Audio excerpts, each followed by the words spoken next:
Welcome to ESPN2's College Football Primetime, part of the SEC on ESPN. We're at Bryant-Denny Stadium for this pivotal game between a couple of the best in the SEC West Division. Alabama, number 12, taking on 19, Mississippi State. I'm Mark Jones along with Bob Davie.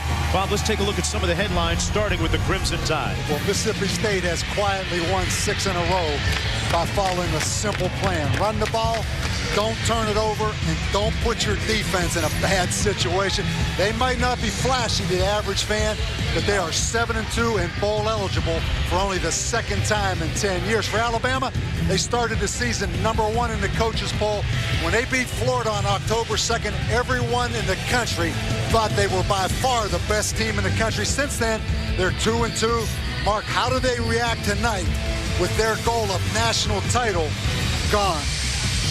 They have won 18 consecutive games here at Bryant-Denny Stadium. Bell was diagnosed with there are some heavy hearts tonight. Coaches, players, and fans from both teams.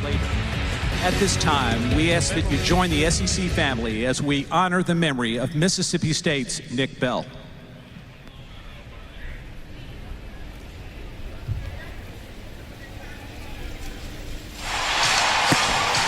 Thank you.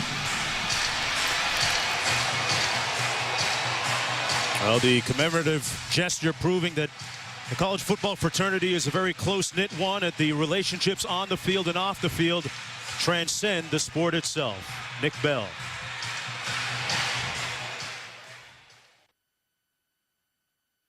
The Rose, Fiesta, Orange, Sugar, and the Tostitos BCS National Championship game.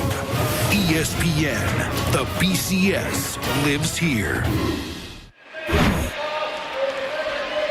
Welcome back, everyone, to Bryant-Denny Stadium for this game between Mississippi State and Alabama.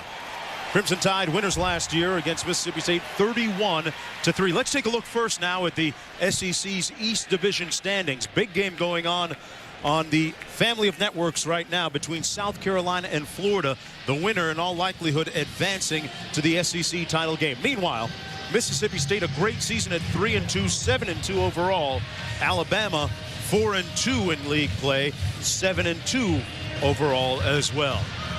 Hello, everybody. I'm Mark Jones along with Bob Davie. Thanks for coming aboard. A great atmosphere here tonight, Bob, at Bryant-Denny Stadium. You look at the two different sidelines, 7-2 on one side, 7-2 on the other, but I guess all 7-2s aren't created equally. Well, if you've been around Tuscaloosa, as we have the last couple days, it's obvious the expectations around here are off the charts. I think Greg McElroy, their quarterback, put it in perspective this week when they asked, how's the mood around here? He said it feels like the end of the world in Tuscaloosa. But what Nick Saban wants, he wants the team to forget about the big picture goals. Just play up to the standard of Alabama. It doesn't matter if Auburn wins or loses that game that's going on right now to Georgia. It doesn't matter about conference championships. Just play up to the standard that's been set around here. Crimson Tide have lost 2 of their last 4 games, so Nick Saban trying to deal and gauge the emotions and the competitiveness of his team. Meanwhile, Dan Mullen, boy, what a storybook season it's been for him. 5 wins a season ago, already at 7 wins this year, 2 down, and a realistic shot in the SEC West. 11-9 overall.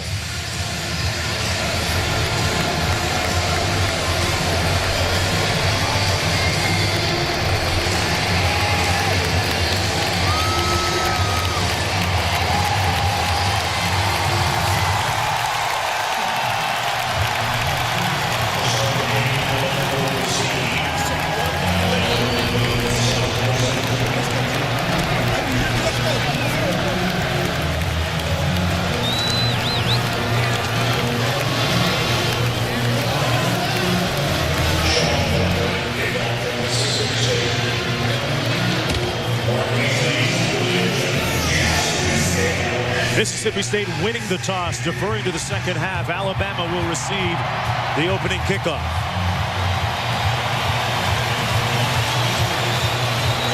Trent Richardson, one of their better kick returners, questionable for the game today. He was down on the field earlier warming up.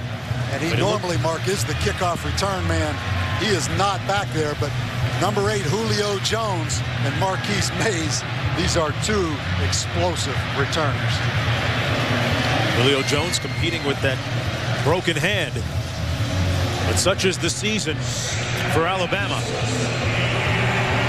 Still with a lot to accomplish.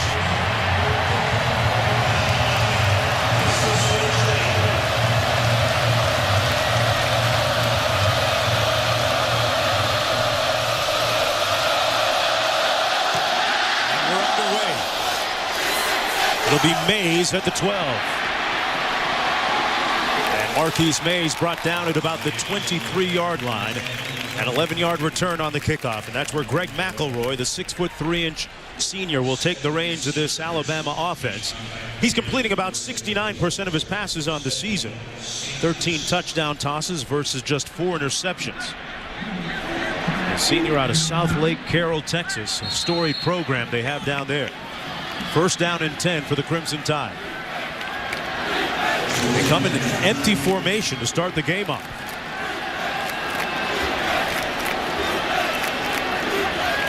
Out of the shotgun. The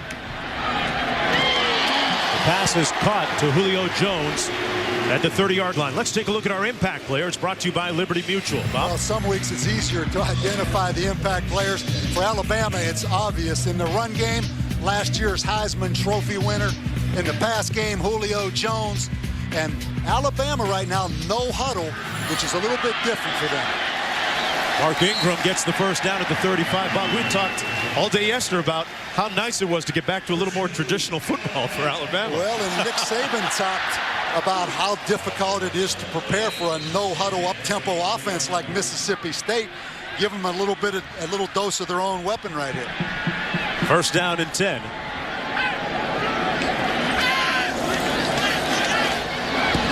Complete for the 38. That's Marquise Mays. Made a nice move, and it looks like he got enough for another first down right around the 45-yard line. And Alabama moving quickly on offense. Good hand walk by Mays. Here's a look at the rest of that Alabama offensive unit. And you look, Mark Ingram going to have to carry the load tonight with Trent Richardson probably out for the football game. Out of the shotgun, they hand it off to Ingram, found a nice burst and a good hole. Ingram with a first down close to the 40-yard line, stopped just shy at the 41. A 12-yard burst by Mark Ingram, the reigning Heisman winner. I think the thing you're going to see right off the bat, he gets a good hole, but right here, just how explosive and powerful he is. Met with him yesterday, a lot stockier than what you might think. Complete, and Alabama on the move. The tight end, Michael Williams, gets the reception from Greg McElroy, and quickly, in a blink, 15 more yards, and they're down right near the 25-yard line. I think this is a great move by Alabama and Nick Saban. If you were in any kind of funk coming off that LSU loss, you don't have time to think about it. It's up-tempo all the way, and I think a great move. Aggressive mindset. Ingram stopped up by Fletcher Cox. Fletcher Cox, one of those guys up front for Mississippi State defensively. There's a look at the rest of the unit. And probably the most improved player in the SEC, Chris White, the inside linebacker. McElroy complete underneath. Marquise Mays with another couple nice moves inside the 20 to about the 18. He picks up 8 on the play.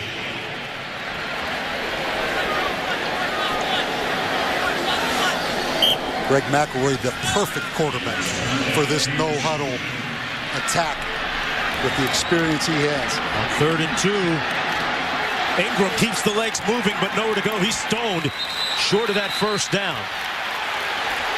And it's going to be 4th down coming up. Bob, you really like the tempo that Alabama's come out with here. Do they stay aggressive, maybe thinking about going for it here? Or? Yeah, you know, first of all, I love that tackle right there by Emmanuel Gatling. Looks like Nick's going to go ahead with the field goal. And Jeremy Shelley will come in to attempt this field goal for Alabama. He's from about 36 yards out.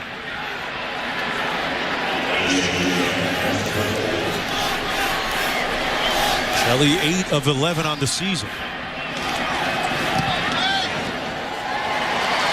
And he knocks it through.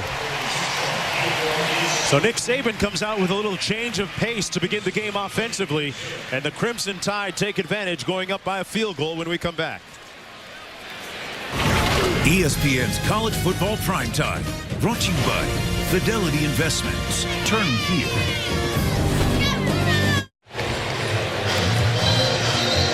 Welcome back, everyone. You're watching the SEC on ESPN. I'm Mark Jones, along with Bob Davie here at Bryant-Denny Stadium in Tuscaloosa, Alabama. The Crimson Tide leading 3-0 after that 9-play drive. Using up a little over 3 minutes on the clock. Nick Saban changing pace a little bit. Right now, Dan Mullen's team getting set to receive the football. McElroy, the quarterback, was 4 of 4. Pretty impressive on that opening drive. And pretty indicative of Mississippi State's defense. You know, total defense, none of the statistics, they're ranked real high, but scoring defense, Mississippi State is 9th in the country. They bend, but they don't break. And hold Alabama to a field goal right there was key.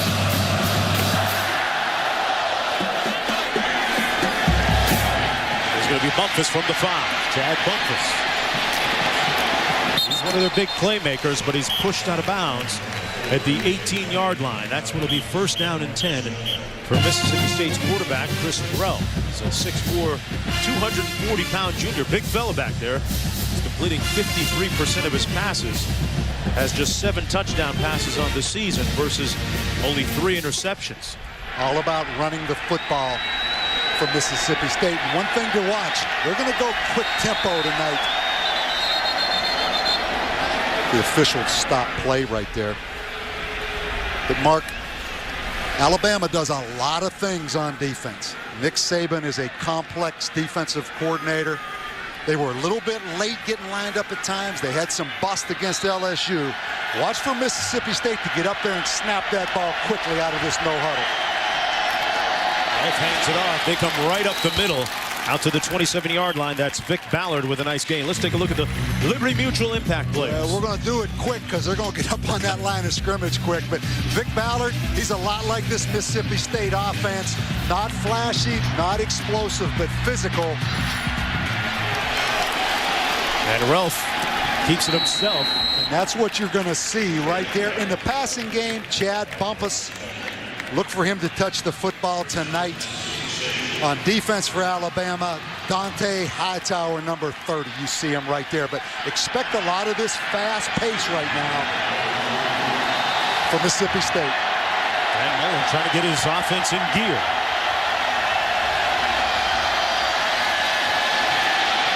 Ralph throws it complete. That's Ballard. And Ballard out to the 48-yard line. So, Bob, Mississippi State, this is their game offensively. This is their tempo. Well, it's run, it's play action. They're no huddle, but normally they take a lot of time at the line of scrimmage. This game, you can see Dan Mullen get it going because he thinks Alabama, as complicated as they are, sometimes is late getting lined up trying to get all those checks. Well, it's a little bit discombobulated and disconcerted back there. Brought down at the 47-yard line by Daquan Nenzi. Well, you're going to see Alabama with 5 defensive backs nickel on the field. Quan Menzie, he is the nickel back, so he's in a position where he can blitz a lot, also play coverage. But this is a 5 defensive back game for Alabama against this spread look. Evans in motion to the top of your screen. Ralph is going to take off himself. Nice move down to the 46-yard line for the junior quarterback. Picks up 7 on the play. The great equalizer, quarterback runs. You know, Nick Saban, an NFL coach, NFL defensive coordinator, it doesn't matter what level of football you're at. When your quarterback carries the ball, that is the equalizer because you can't get extra guys. 3rd and 5.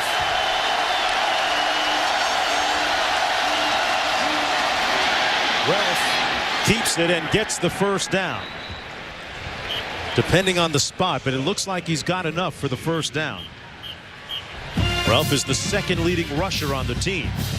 Mark, this is the play of the year in college football. Fake a sweep, the quarterback on the north-south play with the backside guard or tackle pulling. That little quarterback counter off a sweep action.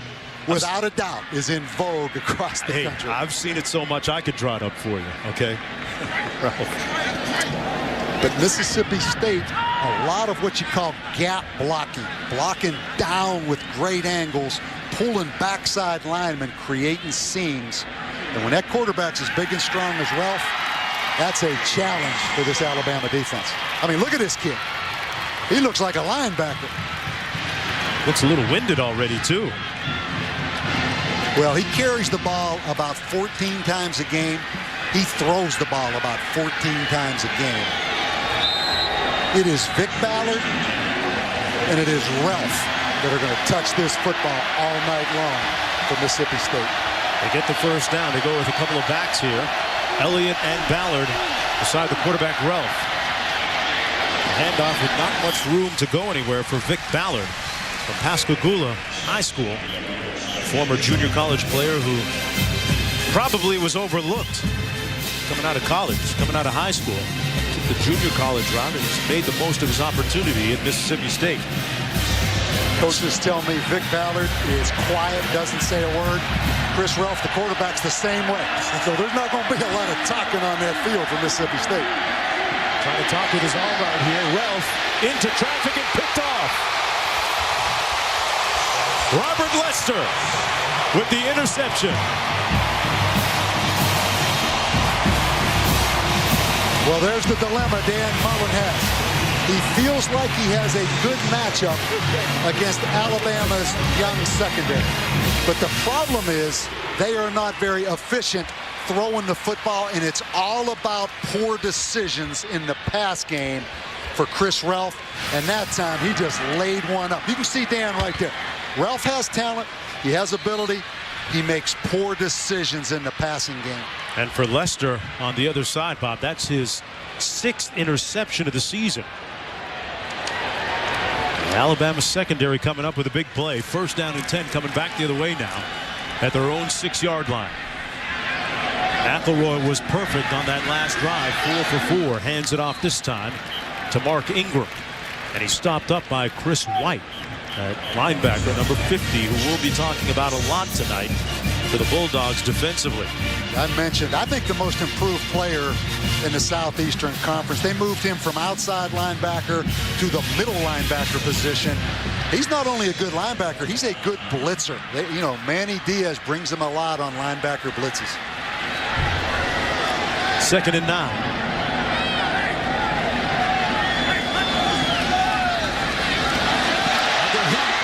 McElroy incomplete.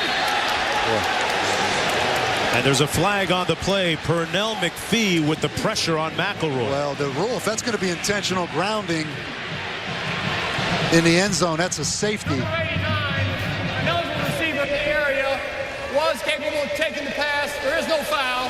The pass is incomplete. They're going to pick the flag up. Pernell McPhee, you're going to see him at the top. He's the best pass rush for Mississippi State. Now, he doesn't have a sack on the season, but he just beats Alfred McCullough, the big right offensive tackle. Tell you, I noticed McPhee. When you watch the tape, he may not be officially credited with a sack, but he is an NFL prospect from Pahokee, Florida. Been a few players out of Pahokee, too, now. Running on that black mud up there. Described as the heartbeat of that defensive line. 3rd down now for Alabama. McElroy completes it, and now it's incomplete, or maybe it's a fumble. Let's wait for the ruling. They're saying incomplete. It appeared as if Darius Hanks made the catch and took a step. But they're going to rule it incomplete. Yeah, this is an excellent route by Alabama, kind of a 3-level route. Hanks is wide open. Yeah, that's an incomplete pass. Damian Anderson, a backup cornerback, came in and knocked that football out. That's unfortunate. That was a well-conceived route and really an excellent thrown ball. Should have been a first down, but a big stop for Mississippi State. Cody Mandel punting now for Alabama. Averaging a little over 40 punt. And Bumpus calls for the fair catch. Mississippi State is going to have great starting field position on their 2nd drive of the game after the 32-yard punt. Can the Bulldogs put points on it as a result? Yeah. ESPN's College Football Primetime, brought to you by Faster, starring Dwayne Johnson, in theaters November the 24th. People And outside Lexus, this conference. This is the pursuit of tomorrow. This is the pursuit of perfection. And welcome back, everyone, to Bryant-Denny Stadium. Mississippi State with the ball, 1st and 10 from the 39-yard line. Now look at some of the wonderful scenes on this beautiful campus. Well, Chris Ralph and the Mississippi State offense survived that turnover. They get the football back basically where they had it before the turnover. Ralph on the pitch. And Ballard takes it forward and is stopped up at about the 35-yard line. Picks up 5 on the play. See, when you play Mississippi State, you're really playing a 3-back offense. Bearing the safety. One thing Nick Saban always does, those safeties are going to be involved heavily in the run game, which they have to be against this kind of offense. They hand it off to Perkins with his first touch. And Perkins picks up a 1st down for the Bulldogs deep in Alabama territory. Ladarius Perkins picks up 20 on the play. This was a well-designed play. Watch the backside running back become the lead blocker off a little bit of a counter action. That is a very well-designed play with Vic Ballard as the lead blocker. Here's Ballard again, weaving his way through traffic. Check that. That's Ladarius Perkins again. Down to the 11-yard line. This game, Bob, a game of tempo. Game of tempo in Mississippi State with a unorthodox, very similar to Auburn style of run game. Ralph hands it off. Ballard down at the 10-yard line. Only got a yard on that play, so it'll be 3rd down coming up for Mississippi State. Probably good. You see Mississippi State right here slowing that tempo down just a little bit. This is a big 3rd down and 6. You want to make sure if you're Dan Mullen, get a field goal here. Do not turn this football over. Hand it off and goes straight ahead. Hard running by Ballard, and he was met by a couple of tacklers at the 7-yard line. Barron finally made the stop. Well, Mark Barron, 3. the only starter back in that secondary. He is their #1 tackler on this football team. Very good conservative call by Dan Mullen right there. Take the field goal. Don't ask Chris Ralph to make a play on 3rd and obviously passing down.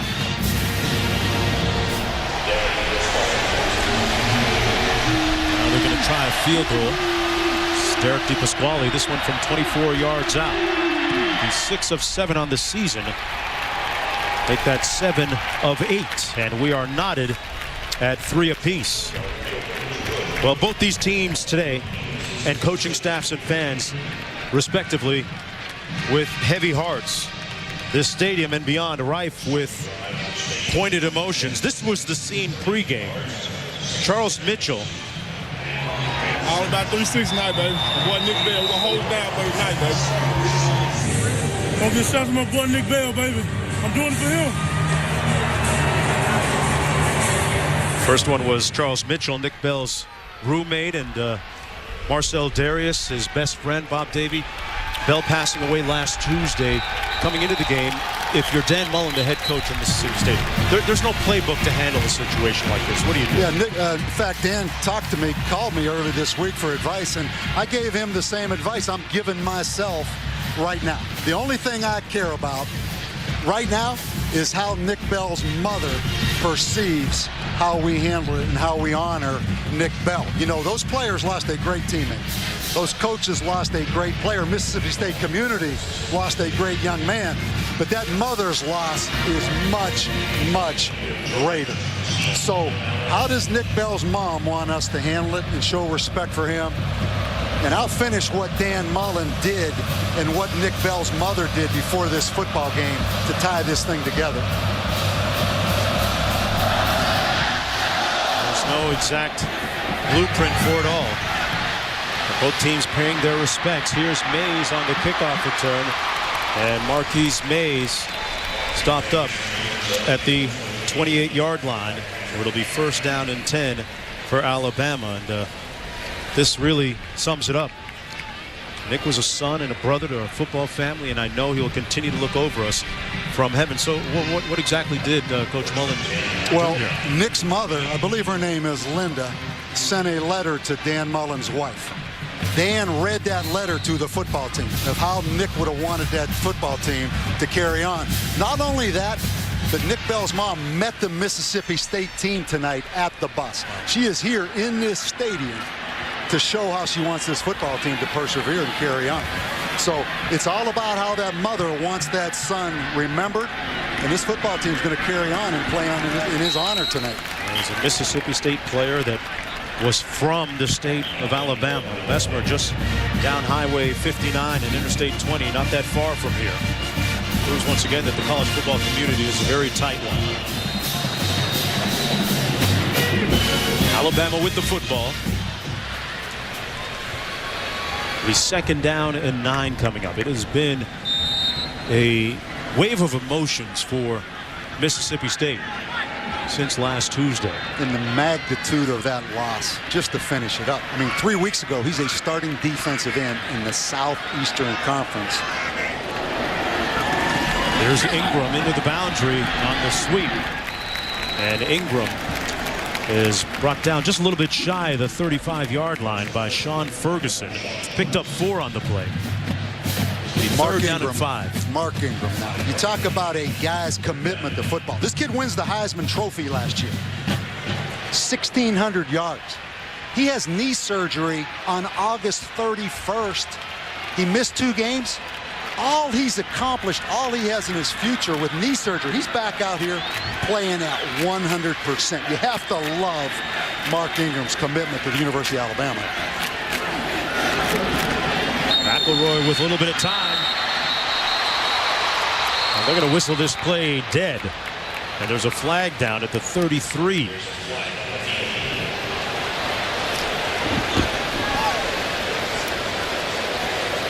Prior to the ball being snapped, false start, number 4, the offense. 5-yard penalty. It remains third down. It's going to go against the Crimson Tide. This is a team that had a lot of high expectations going into the year. Bob, you alluded to it at the start of the show tonight. Ranked number 1 in the preseason polls. Yeah, a little bit of an injustice.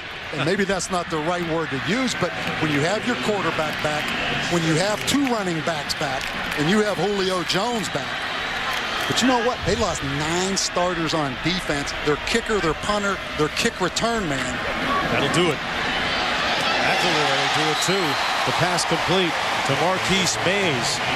Mays has been a prominent target here early in the game. Picks up 12 here. Yeah, Mississippi State, little surprise, such soft coverage right there. You see Jonathan Banks, the sophomore corner, number 13, didn't challenge that throw at all. That was just too easy. First down and 10 for Alabama. McElroy through a rope, and it's complete at the 46-yard line to Marquise Mays again, going back in the same direction, working against the same guy. A 13-yard gain. See how balanced Alabama can be. That's the problem. You're Manny Diaz. You would rather have Alabama throw the ball on you rather than let Mark Ingram running down your throat. But McElroy right now putting on a show. Sure is. He was 4 for 4 on that first drive. A whistle down on the field.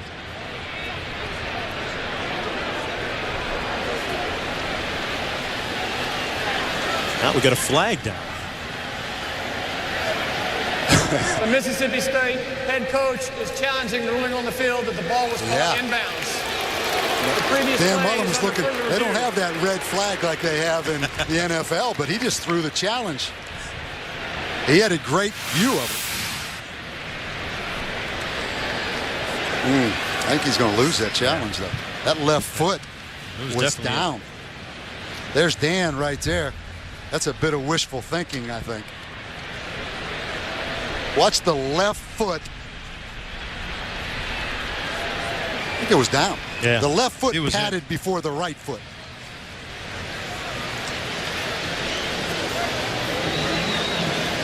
Yeah, that's a catch. Dan Mullen, you look at Dan right here. He's finding out how tough it is to be an official in this major college football now. He was right there, too. Look, hey, these guys don't miss many. I mean, there's Dan Mullen right there with a great view of it. It shows you just how good these guys are. Well, maybe the official was a little closer than Coach Mullen was that time. But, Bob, let's get back to Alabama. Them coming out with this hurry-up offense so far. Here's the call. After further review, the ruling on the field is confirmed. Bob, is this pace by Alabama something you figure they sustain throughout the game, or is it just something to get them going early? I think they'll slow down, but I think it's a great move, as I mentioned. You take away a lot of the thought process. You get your football team excited about playing, coming off that loss to LSU. Just get up there and let it rip. Here's Ingram. Boy, the Bulldogs string it out nicely and bring him down right around midfield. Great pursuit by Corey Broomfield and Cameron Lawrence. Yeah, let's look back at this. Obviously won the national championship last year, but you lose 9 players on a defense as complicated and as sophisticated as Nick Saban's. I don't think you should be ranked the #1 team, but in defense of them, when I put that South Carolina tape on, they lost in Columbia, and I put that tape on against Baton Rouge last week, this is really a good football team, Alabama. I mean, they lost to 2 really good teams. A good quarterback, too, and a great receiver in Julio Jones. You hear the fans cascading, boo, down on him. Stop made by Charles Mitchell after the gain of 23. Amazing story here. All the ability he has playing with a plate and screws in his left hand. Nick Saban said the hardest worker I've ever had. He talked about Julio Jones. And that time it's Ingram brought down behind the line of scrimmage. And, you know, you talked about Ingram and him being nicked up and still putting out. Julio Jones, as you mentioned, playing with the pins and screws. Yeah, and I look right here. I don't mean to cut you off. That's not a good sign. Trent Richardson out of the football game. Mark Ingram limping off right here. Eddie Lacy, 42, probably the next guy in the game. Second and 12 coming up for Alabama. Eddie Lacy, the lone back. 2 tight ends and 2 wideouts. McElroy overshoots his receiver. Had his tight end, Michael Williams, open on the play, but threw it behind him. And it's 3rd and long coming up. Mark Ingram on the sidelines after this play. A couple plays ago, he looked like he was limping going into the hit. And when you see him put that football down right there to kind of brace his fall, that's his mom down from Flint, Michigan. He looked hurt to me. I mean, when he put that football down to kind of brace his fall. And now he's come back in. He's never lacked for courage. Good block to give McElroy a little bit of time, too. And McElroy is going to be pushed out of bounds right around the 30 by Chris White, who's all over the field tonight for the Bulldogs. A gain of 1 on the play. Yeah, I mentioned, just watching on tape, this kid has come out of nowhere for Mississippi State. Blitzes sideline to sideline. Watch the effort by Chris White right here. #2 tackler in the Southeastern Conference. Amazing how just moving a guy from outside to inside, he's a much better player. Now Cade Foster comes in to attempt this field goal from 45 yards away. And that is true with a lot of room to spare. Alabama takes a 3-point lead, 6-3. A couple of 7-2 teams going head-to-head when we come back. And welcome back, everyone, to Tuscaloosa, Alabama on a beautiful mid-November night. Look at Campus Drive and 12th Avenue. I'll tell you one thing, Bob Davey. Dreamland isn't close to that intersection. I got to sniff that place out. It's fine. You know, people outside this conference get tired of people that do these games in the conference talking about the atmospheres in these towns and in these stadiums. But I got to tell you, this is my first game, actually doing a game here at Alabama in Tuscaloosa. Unbelievable setting. Very unique. Bumpus on the return from the 3. Throws a tire and falls at the 16-yard line. History abounds here in Tuscaloosa, and the common thread is football. The late legendary Bear Bryant, the national championships.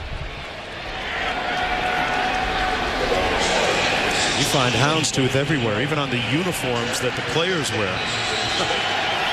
I should have worn my houndstooth hat, Bob. You know I got a few brims. Vic Ballard in the backfield. This is Ralph carrying it. And he gains about 2 on the play. 2nd down and 8. Mississippi State coming in at 7-2. They're 3-2 in conference play. A couple of big wins to break a couple of long losing streaks earlier this year against Georgia and Florida. 2nd and 7.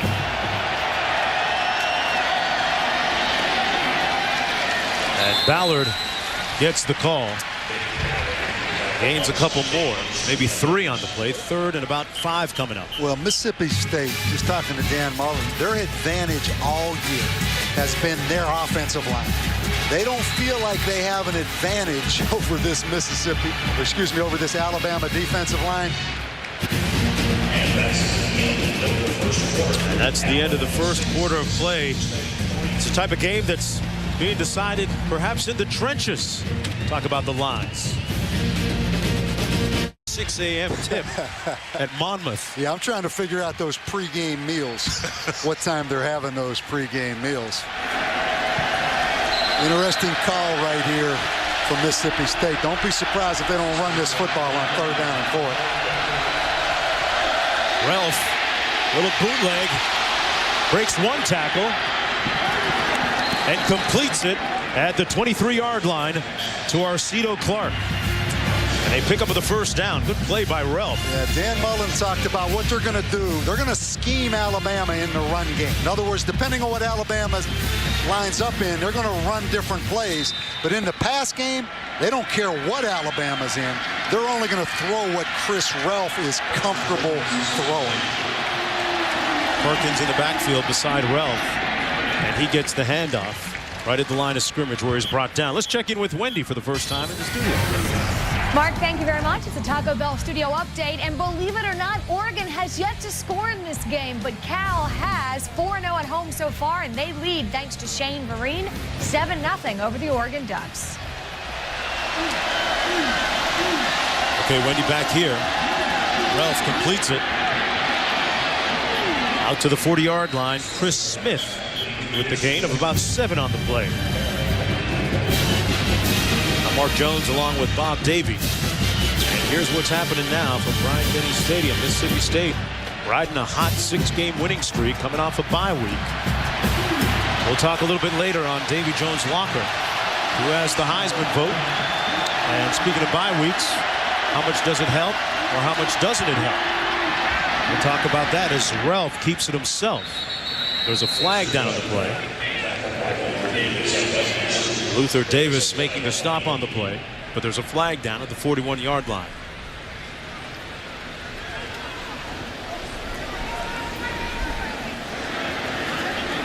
Bob, you worked with Dan Mullen before. How do you assess his strengths as a coach? First thing, he's really smart. Illegal formation on the offense. He's a guy that thinks outside the box. He's very creative. And I think he's matched up with Manny Diaz right now, who is exactly the same way as a defensive coordinator. But he's a smart guy from the state of New Hampshire. He and Chip Kelly, of all things, from New Hampshire. Not many big-time Manchester, New Hampshire guys out there coaching. We got to get research on that one.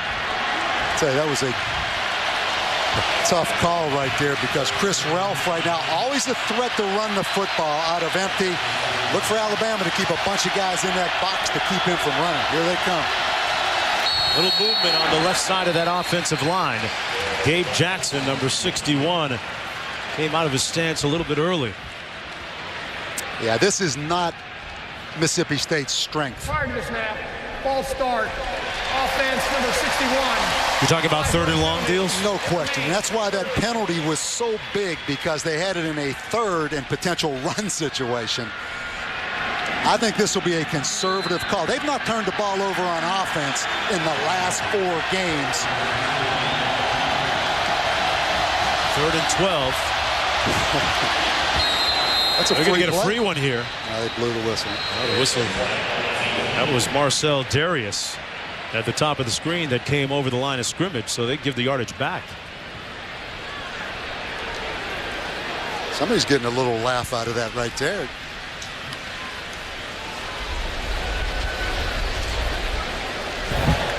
Prior to the snap, offside, 57 of the defense, unabated to the quarterback, 5-yard penalty. Marcel Darius. 3rd down. No, Alabama coaches talked yesterday. I mean, this guy right now, number 2 on ESPN's draft board. You know, last year, you're going to see him up here at the top. That's early. That's early. But he was really a backup. Only started 2 games. Now, because he has to play every down, that's really hurt him. They would love to rotate some guys in there, give him a break. Elf passing, knocked down at the line of scrimmage at the 35 by Mosley. C.J. Mosley. One of the good surprises defensively for Alabama this season, causing a punting situation here now for the Bulldogs. True freshman. C.J. Mosley had an interception against Florida. And he starts in nickel. That's why C.J. Mosley's in there as one of those nickel linebackers. Marquise Mays is back standing on his own 20. Hutchins to punt. Gets off a high towering spiral all the way back to the 15 where it bounces, and the Bulldogs are going to do a nice job with respect to field position after this. Good play defensively a few moments ago by Mosley. Knocking it down.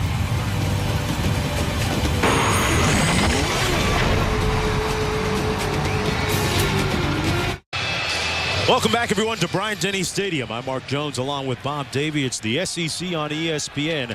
Alabama with the football, 1st down and 10. They lead 6-3. Battle between a couple of 7-2 teams. Nick Saban saying that he wants to see how his team responds against Mississippi State. Not that well on that play. As Ingram hit admittedly, sorry Bob, by Fletcher Cox. You see what Alabama, they lost 2 games on the road because they couldn't run the football. They had 36 yards at South Carolina, 102 at LSU. One thing people don't realize, there is a lot of communication in the run game. A lot of communication, much more than the pass game. When you play on the road in those atmospheres like Columbia and Baton Rouge, that's part of the problem. You play here at home, this is an intelligent crowd. They're quiet when Alabama has the ball, but that communication up front. 2nd and 14, nowhere to go for Mark Ingram. And we're going to communicate with Wendy back in the studio. Wendy? Mark, thank you very much. South Carolina at Florida. The winner wins the SEC East. South Carolina has never wanted to swamp Marcus Lattimore from 7 yards out after Florida ran back the opening kickoff over on ESPN. It's 9-7, and Auburn wins. The winner of the SEC East will play Auburn for the SEC Championship. Oh boy, Auburn really rolled again today, can't they? Just another day for him. 11-0 so far. I expect Mississippi State to drop about 8 guys in coverage here. I would think McElroy, the clock running down. They're going to take a break, and we're going to take them right along with us. Time out on the field. Manny Diaz, the defensive coordinator, dialing up the next one. ESPN's College Football Primetime, brought to you by Dr. Pepper. There's nothing like a pepper. And Bridgestone. For drivers who want to get the most out of their cars, it's Bridgestone or nothing. Look at the internationally known and world famous barbecue joint, Dreamland. right here in Tuscaloosa, Alabama. Under the lights here at Bryant-Denny Stadium. 6-3. Just underway here in the second period. Alabama with the football. Looking at 3rd down and long. 15 to go.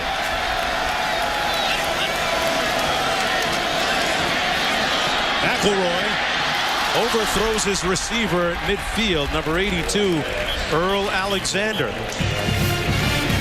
Hey, Bob, what do you make of this play? I mean, well, what I caught or not? Is just what you said. I mean, McElroy had Alexander up the seam. You know, McElroy's a guy. He has a lot of ability. He's a great kid. I mean, he's up for a Rhodes Scholarship. He tries to be perfect. And you can see this football team and McElroy right now, the weight of their world on their shoulders. With all the expectations, the 2 losses, playing tight right now. Interesting. Here's the punt. Fielded by Bumpus. And brought down at the 47-yard line, but still good field position for Mississippi State. So, hey, Alabama facing a team that's had a bye week, albeit a very tumultuous one. What do you make of the way they've responded against this team that's won 6 straight? I think if you're Alabama, you know, Mississippi State right now is winning this field position battle a little bit. But if you look at Alabama, 2-2 the last 4 weeks. You know, 5 teams, I think, straight now with open dates coming into this football game. But I go back to the expectations. You look at the pressure on these kids on the sidelines. You feel the pressure around the office yesterday. With those expectations. Ralph with a nice move, but there's a flag down on the play in the vicinity of holding. It all circles back to the expectations. Huh? Yeah, I think what it does, you look at what Nick Saban said this week. Because they are so record-oriented, it's all about the results. Are we as good as last year's team? On the offense, number 67. The penalty is 10 yards in the previous spot. Repeat, first down. He had an interesting point, Bob, along that vein, saying that sometimes you get caught up more in the results than the process. And he's trying to get his team recalibrated to think more about the process and the steps towards winning as opposed to just winning. That's exactly right. I mean, you're just too result-oriented, which sounds funny to people, but it's about each guy just individually taking care of his technique and getting better. Here's Ralph. Completes the pass to Evans, and Evans brought down almost immediately, no gain. So how many of these 100,000 fans don't want to hear about this? We're only result-oriented. They don't want to hear about process, I'm thinking, right? That's the great part about coaching here, and that's also the curse of coaching here. But if there's anybody that can handle it, it's the guy that's the head coach here right now, Nick Saban. He can handle all of the expectations. He's been through this a bunch of times. Completes it to Evans. Great move by Evans and a good burst down to the 42-yard line. A heavenly play and a gain of 14. Really creative. You see again, Dan Mullen, great job of low-risk plays. That's why they don't turn that football over, and that's why they've won. But being creative enough to get the ball to some skilled players to set up a manageable 3rd down right here. 6 to go. Bumpus in motion. Ralph might have had it tipped at the line of scrimmage for the 2nd time tonight. That brings up a punting situation. Yeah, that ball batted by Luther Davis that time. You know, it's hard to say. I mean, he holds the ball up pretty high in his release. But that is the 2nd batted pass. You know, with that awareness or lack of awareness, a big part of it's finding windows in which to throw the football. You know, it doesn't always work out like it's drawn up. You got to find some holes in that coverage right there. Heath Hutchins shanks one off the side of his foot. This is going to go out of bounds right around the 25-yard line. The 1st and 10, Alabama coming back the other way with just 2 races left in the tightest championship battle in Chase history. Denny Hamlin looks to derail Jimmy Johnson's dynasty. Chase for the NASCAR Sprint Cup continues with the Cobalt Tools 500 at Phoenix. Sunday at 3 Eastern on ESPN.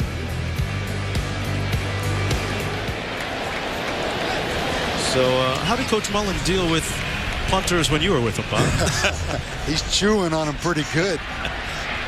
Hutchins, though, you know, he's averaged about 41 yards a punt. But that time, I mean, field position, such a critical element for Mississippi State because they're not going to score a lot of points. You know, they're not real explosive. Just a 17-yard punt that time. From the 25, Alabama, 1st and 10. McElroy completes it. Darius Hanks with a 1st down for Alabama. Picks up about 11 on the play.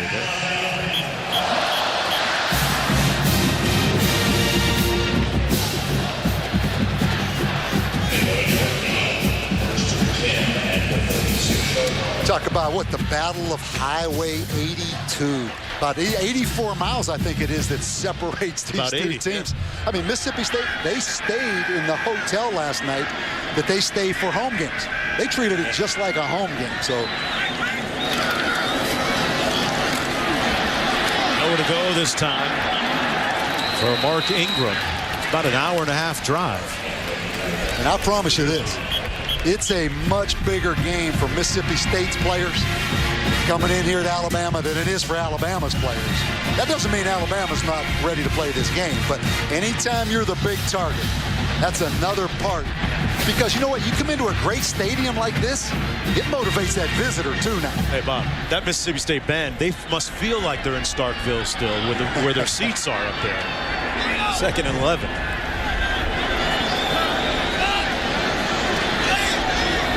Ingram still trying to get untracked offensively, as is the rest of this Crimson Tide offense. So McElroy says, let me do it myself. 1st down run up to the 50-yard line. A gain of 15. That's something about McElroy. He doesn't throw interceptions. I mean, he is a guy, he will not turn the football over, almost to a fault. You know, he holds on to it sometimes and takes some sacks. I mean, Alabama's given up a lot of sacks, but right there you see it. He's not going to take a lot of chances with that ball. This time looking over the middle and completes it to the 45. So you would think that somebody that is one interview away, perhaps, from landing a Rhodes Scholarship, which he had next Saturday, you assume he's going to make some pretty good decisions, right? Graduating 3 years from Alabama with a 3.82. He's got a 4.0 in grad school. Smart guy. Smart guy. McElroy completes another one. This time to Marquise Mays. Still in bounds. Simply amazing.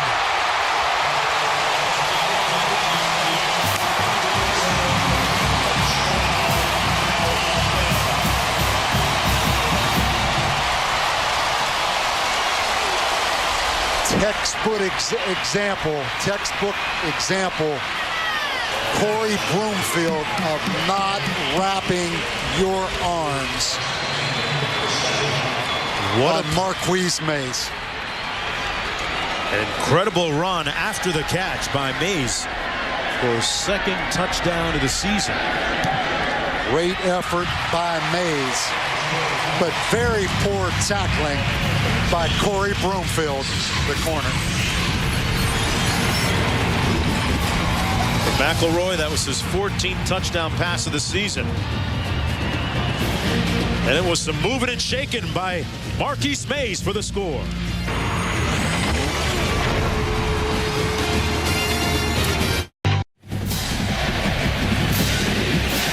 Welcome back, everyone. You're watching the SEC on ESPN, and if you're Marquise Mays, sometimes you feel like you're just spinning your wheels. He was on the sidelines, but not on the field, with that nice touchdown catch and run a few moments ago. Alabama with the lead now, 13-3.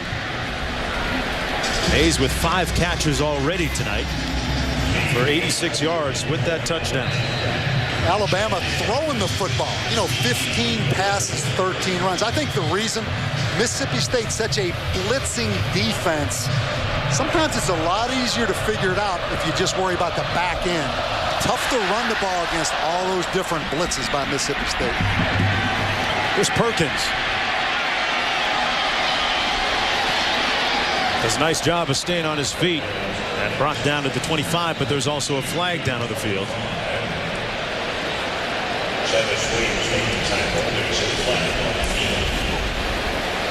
Alabama's won 18 consecutive games here at Bryant-Denny Stadium. They've given up one touchdown all year in this stadium.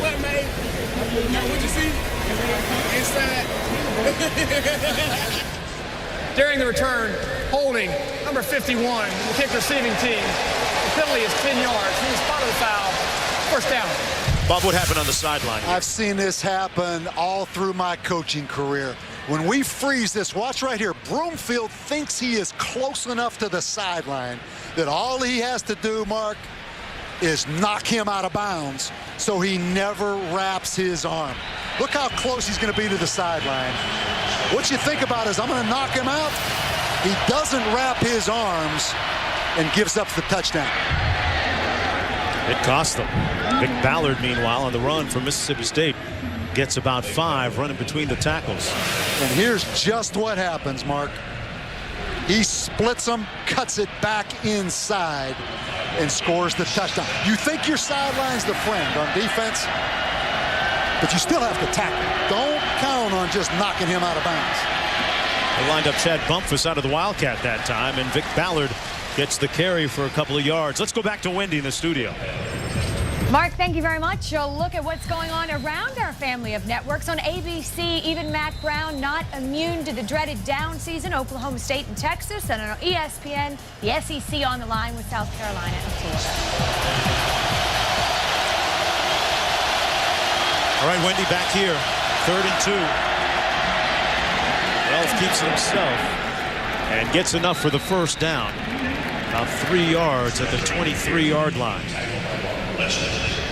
Lester making the stop on the play for Alabama.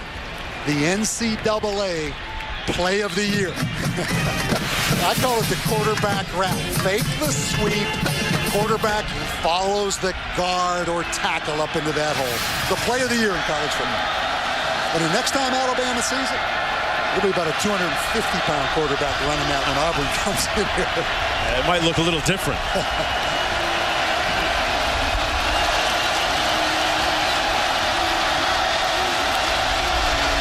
3 on the play clock.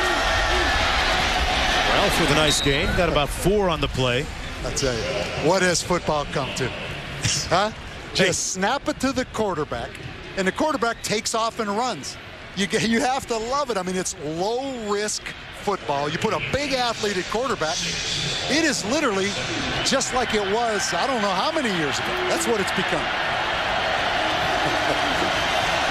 What's old is new again, and what's new is old. Yeah. You know what? There's something to it. That's why I keep wearing these same clothes. 2nd and 6. Who'd want to be a defensive coordinator? This is Perkins on the run. And Perkins picks up about 3 on the play. I'm Mark Jones along with Bob Davie here at Bryant-Denny Stadium in Tuscaloosa, Alabama. Nick Saban's team leading 13-3, trying to improve to 8-2 on the season and build a little bit of momentum towards the end of the season. They've got 3 more games remaining, the big one next week against Auburn. Mississippi State in the middle of a 6-game winning streak. It has been a great season for the Bulldogs. This would be a real signature win if they could pull this off tonight. We have a timeout down in the field. Looks like Alabama, 12 guys on the field there. He's got some complicated defenses, but that one, that was a little too complicated. Guess that's how you defend the play of the year in college football. Back with more right after this.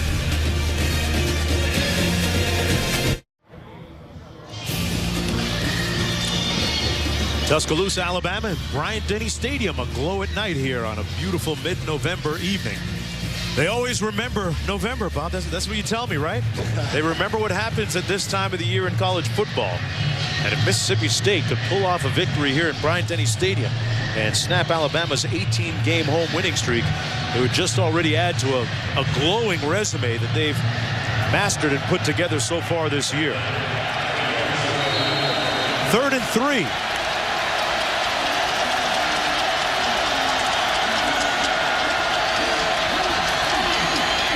Ralph completes it to Evans and a first down for Mississippi State.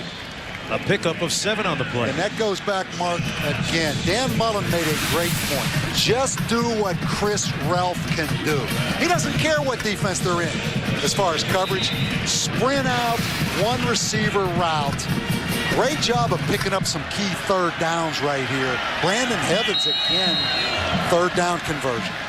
Flag thrown on the play. But Bob, we were talking about it a little bit during the break. What happens if this style of offense falls too far behind? Yeah, that's exactly right. Ball start. Offense number 55. It's pretty obvious watching Mississippi State what their game is. Don't put your defense in a bad position. Run the ball. They are not explosive. They have so many young receivers on this team. So 13-3, they're okay right now. 10-point game. But they don't have enough explosiveness to come back from too big of a deficit. Ralph hands it off. That's Elliott. Number 2 on the 2 deep. Yeah, you look at the receivers, Bob, to underscore your point. You really say they are young. You're talking about Smith and Williams, a sophomore and redshirt freshman, respectively. Bumpus, a sophomore who's in right now in the Wildcat formation. Usually receiver, he too a sophomore. Heavens also a sophomore. This is Bumpus. Alabama's defense doing a nice job right there. Menzie making the tackle on Bumpus. No gain on the play. Menzie didn't play last week against LSU with a groin injury. Junior college transfer. Not a lot of junior college transfers on this team. He looks like he's got a shoulder right there coming out of the game. 3rd and long coming up. Not an idealized situation for this style of offense. A little pressure coming. Ralph just gets it off. Actually threw a nice ball, but it was juggled and out of bounds by Brandon Henderson. And it's 4th down now for the Bulldogs. And you can see some teams, Oregon, maybe Auburn, if they have a false start on 1st down and it's first and 15, it may not be that significant. But if Mississippi State has a 1st down penalty and it's 1st and 15, it's very difficult for them to convert. That brings in Heath Hutchins again for his 3rd punt of the night. Perched at his own 20-yard line. Marquise Mays back at his own 20 for Alabama. With the wind at his back. Nice punt down to the 20. Here's Mays. Mays with some big intentions. The punter to beat. Amazing again. Touchdown. But there's a flag down on the play.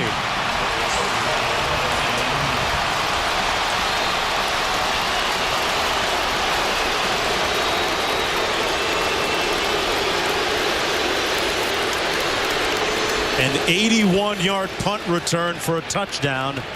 Maybe. During the return, number 91, the receiving team blocking the back. The penalty is 2 yards. Out of the foul. First down. Alex Watkins, the linebacker. A lot of people feel bad in this stadium, but how about Marquise Mays? That was a tremendous effort by that young man. I mean, he was a tailback, quarterback, wide receiver in high school. Middle of your screen, you're going to see this right there. Right there, if we freeze that, that's a good call. But what a great effort right there. I mean, tremendous move. And now he finds another gear. But that block in the back did allow him to get to that 2nd level. Excellent job again by the Southeastern Conference officials, but I feel bad for that young man. That was a tremendous effort. He's gassed. Pushes the ball back to the 22. McElroy completes the pass to Ingram, and Ingram is on the move. Mark Ingram bringing it home. Touchdown, Alabama. No flag on the play. And Julio Jones, broken hand and all, got the block for his buddy, Mark Ingram.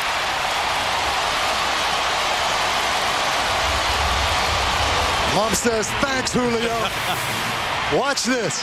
Julio Jones on the wide receiver screen. Only Mark Ingram's the wide receiver. He told us yesterday, I said, you ran a 10.6 in high school. He said, Coach, I ran 10.5. 10.5. He quicked you. Hey, well, he's faster than I thought he was. And he was nicked up a little bit earlier in the game. We saw him limp into the pile at one point. Certainly he's healed and better right now. Using that 10.5 100-meter speed. A career-long run and a nice block from Julio Jones to help him out.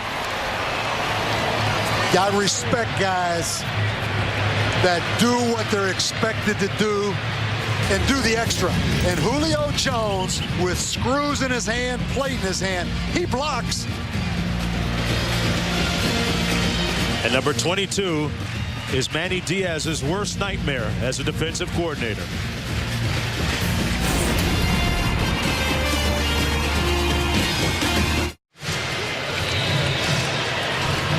When you have weapons, you find different ways to get them the football. Mark Ingram, not a lot of success running the ball tonight. Just a little bubble screen. You use big Julio Jones as the blocker. And right here you see the speed. Mark Ingram's eyes had to light up when he saw that green grass ahead of him. But good design. And Marquise May says, you know what? That was my touchdown. That was my touchdown, but I'll go ahead and give it to Mark Ingram.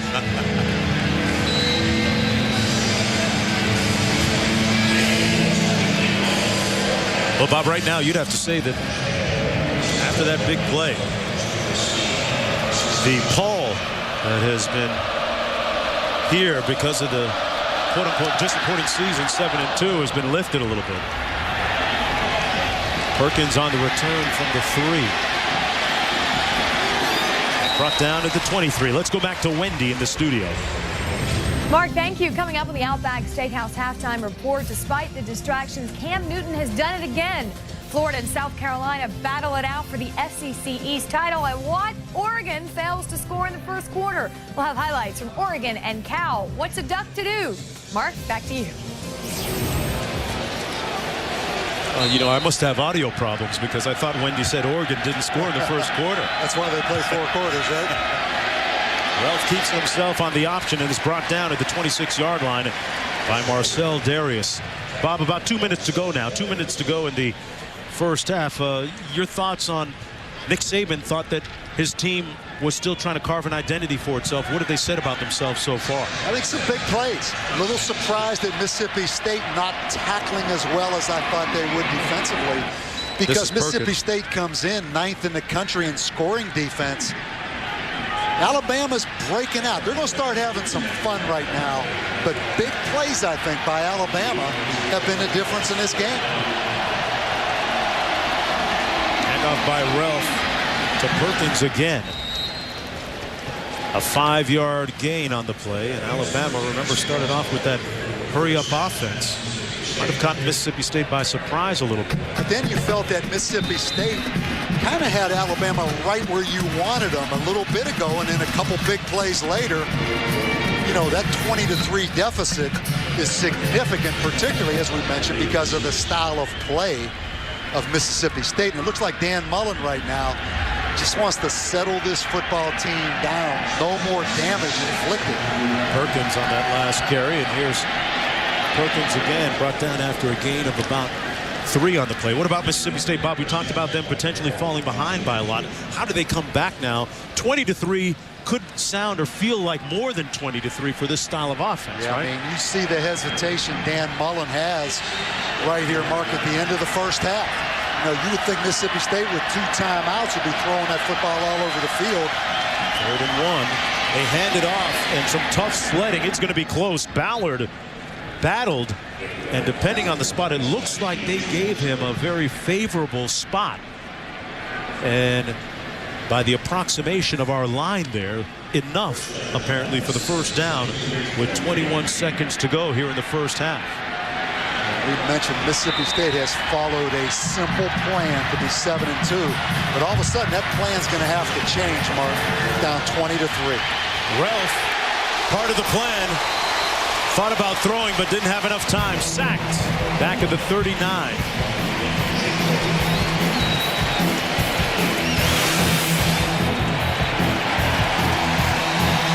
That's going to be the end of the first half of play. Mississippi State on a 6-game winning streak. That streak in trouble right now. Alabama leading 20-3. We're at the half right now. Let's go back to the studio and Wendy Nix for the Outback Steakhouse halftime report. City of Tuscaloosa, Alabama, aglow at night, and welcome back to the SEC on ESPN. The Crimson Tide leading 20-3 in this battle of 7-2 teams. But the question begs, are all 7-2s made the same? We took it to the streets to find out. It's a dream season for us, really. Oh, it feels good right now to be a Bulldog. But right now, I think we're in the thick of things. State's on the uprise, Bama's on the downfall. The Tide's going to get stopped today. Go Dogs! It's kind of what we would perceive as a down year, but really it's pretty much where I expect us to be. 7-2 is pretty good right now. You know, 3 years ago, we'd have loved the 7-2. So Yeah, we're disappointed, of course. We would hope they would be undefeated. Beat Auburn, that's all that matters. Beating Auburn in a major way. In a major way, Bob Davie. He put a period on it. He did. He's looking ahead to 2 weeks from now, but they got to take care of business right now against Mississippi State. I'm Mark Jones along with Bob Davie chopping up. Bob, when you look at Alabama's 7-2, Nick Saban, their head coach, was wondering about what my team's competitive spirit is going to be like. What do you think it's been like tonight? Yeah, I don't think I ever worried about that, because I looked pretty closely at the 2 games they lost. When they lost in Columbia, you think back to Alshon Jeffrey, the wide receiver from South Carolina, put on a show. You go back to last week against LSU, 4th and 1, they run to reverse LSU. They fake a punt. They had 2 big 3rd down conversions. Bottom line, what I'm trying to say, LSU played their tail off last week. This is a very good, young, but a very, very good Alabama team. Alabama getting everybody's best shot from week to week. Mississippi State, that's won 6 straight games coming into this one tonight. And the Bulldogs will start the ball with the ball here in the second half as Perkins takes the knee. It'll come out to the 20-yard line. There have been some big explosive plays tonight, mostly by Alabama. Well, back-to-back passes by McElroy, 45-yard touchdown to Mays and a 78-yard touchdown to Ingram. That's the last 2 balls he's thrown. Ingram with that nice long one on the block from Julio Jones to set it up. 1st and 10 for quarterback Chris Ralph. Ballard and Perkins in the backfield beside him. Little option ball. Nowhere to go for Ballard. Brought down right at the line of scrimmage by Mark Barron. Barron's done a great job of leading in that secondary for Alabama, that young defense that lost 9 starters from a season ago. Yeah, and if you're going to play Mississippi State, there's no 2 deep safeties. One of those safeties is going to be up in what amounts to a 4-4 defense. And Barron is the guy on the weak side that's made a lot of plays tonight. To the 24-yard line, it's Vic Ballard. It's about 3. There's a look at Barron. And they are so young in the secondary. Last week that 79-yard touchdown pass, that was a busted coverage against LSU. The 3rd and 13 was a busted coverage. They are really, really young. 3rd and 7. Well, fires complete out to the 33-yard line. Bob, we talked about this Mississippi State offense being a low-risk offense. Do they pretty much have to open it up right now in the 3rd quarter to start it off? Yeah, Mark, they're down 20-3, and that's the dilemma. By opening it up, you risk the things that got you here. The lack of turnovers, the lack of mistakes. But they're going to have to throw the ball better to win this game. Ballard on the move, and Ballard out to the 38-yard line. Gain of 5 on the play. 5'11", 215-pound junior. You have to give Dan Mullen a lot of credit. He wants to throw the ball. It's in his nature to throw the football a lot. He's doing what he has to do to win right now with his personnel.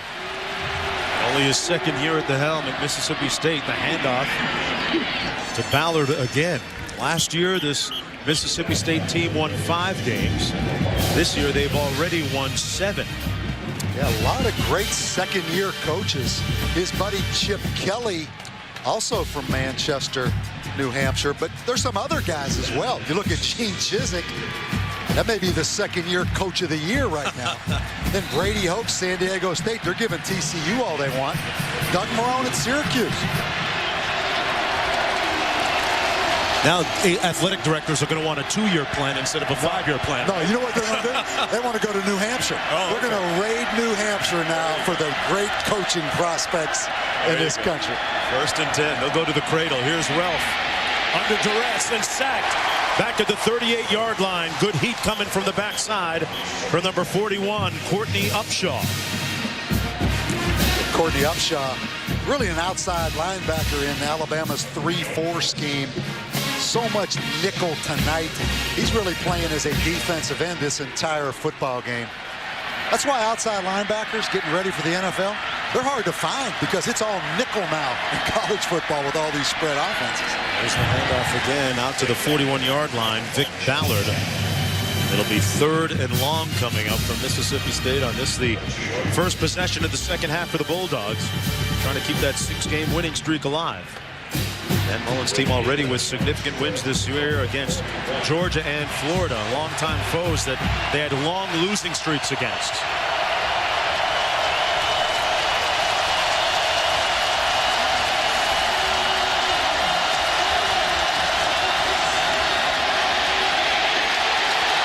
Sacked back at the 32. Damon Square. And that's the 4th sack of the night for the Crimson Tide defensively. Yeah, Damian Square lined up on the freshman, Gabe Jackson. It's a learning experience right there for that young quarterback. Great start to the second half by Alabama's defense.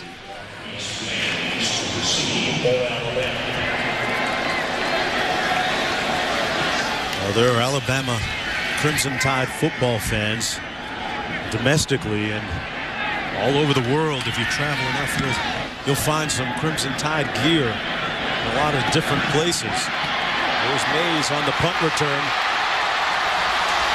Boy, he keeps you on your toes if you're covering punts.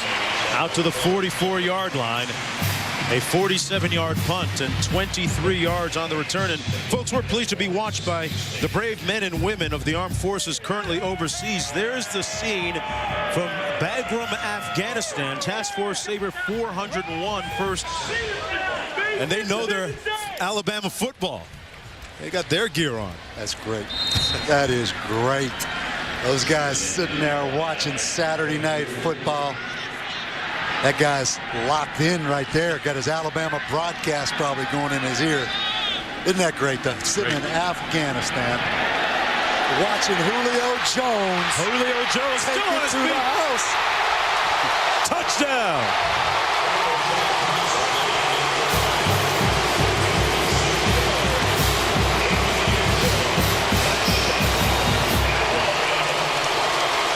With a broken arm, implanted with many screws in that arm, Julio Jones on a touchdown run. Jim McElroy, offensive coordinator. Now it's the speed sweep with Julio Jones carrying the football. We've seen him block. We've seen him on the speed sweep. How about those guys in Afghanistan right now? Is there some high fives going on? How about it? We'll show it to you in just a bit here. It's now 27-3 from Pascagoula, Mississippi, from Tuscaloosa all the way to Bagram, Afghanistan. Julio Jones with his special salute to the men and women in the armed forces on Veterans Week. How do you like it over there in Afghanistan? Holler if you hear us.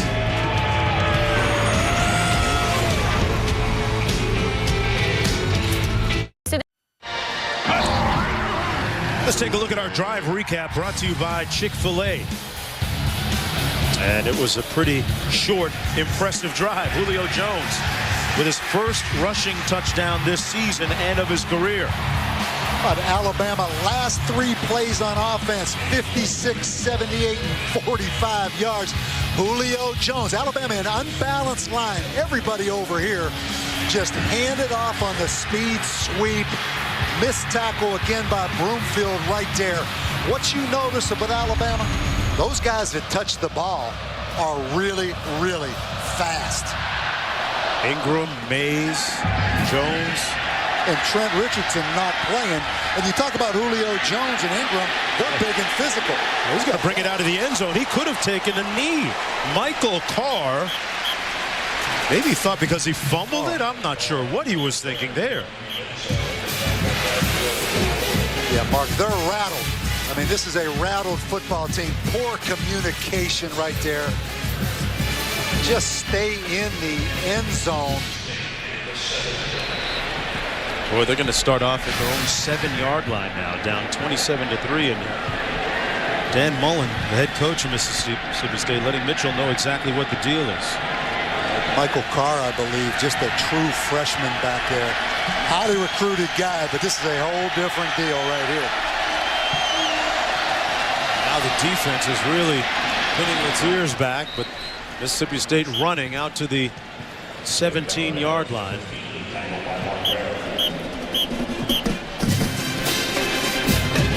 It's been a very tumultuous last week and a half for Mississippi State with the Cam Newton investigation. Mississippi State being involved in that.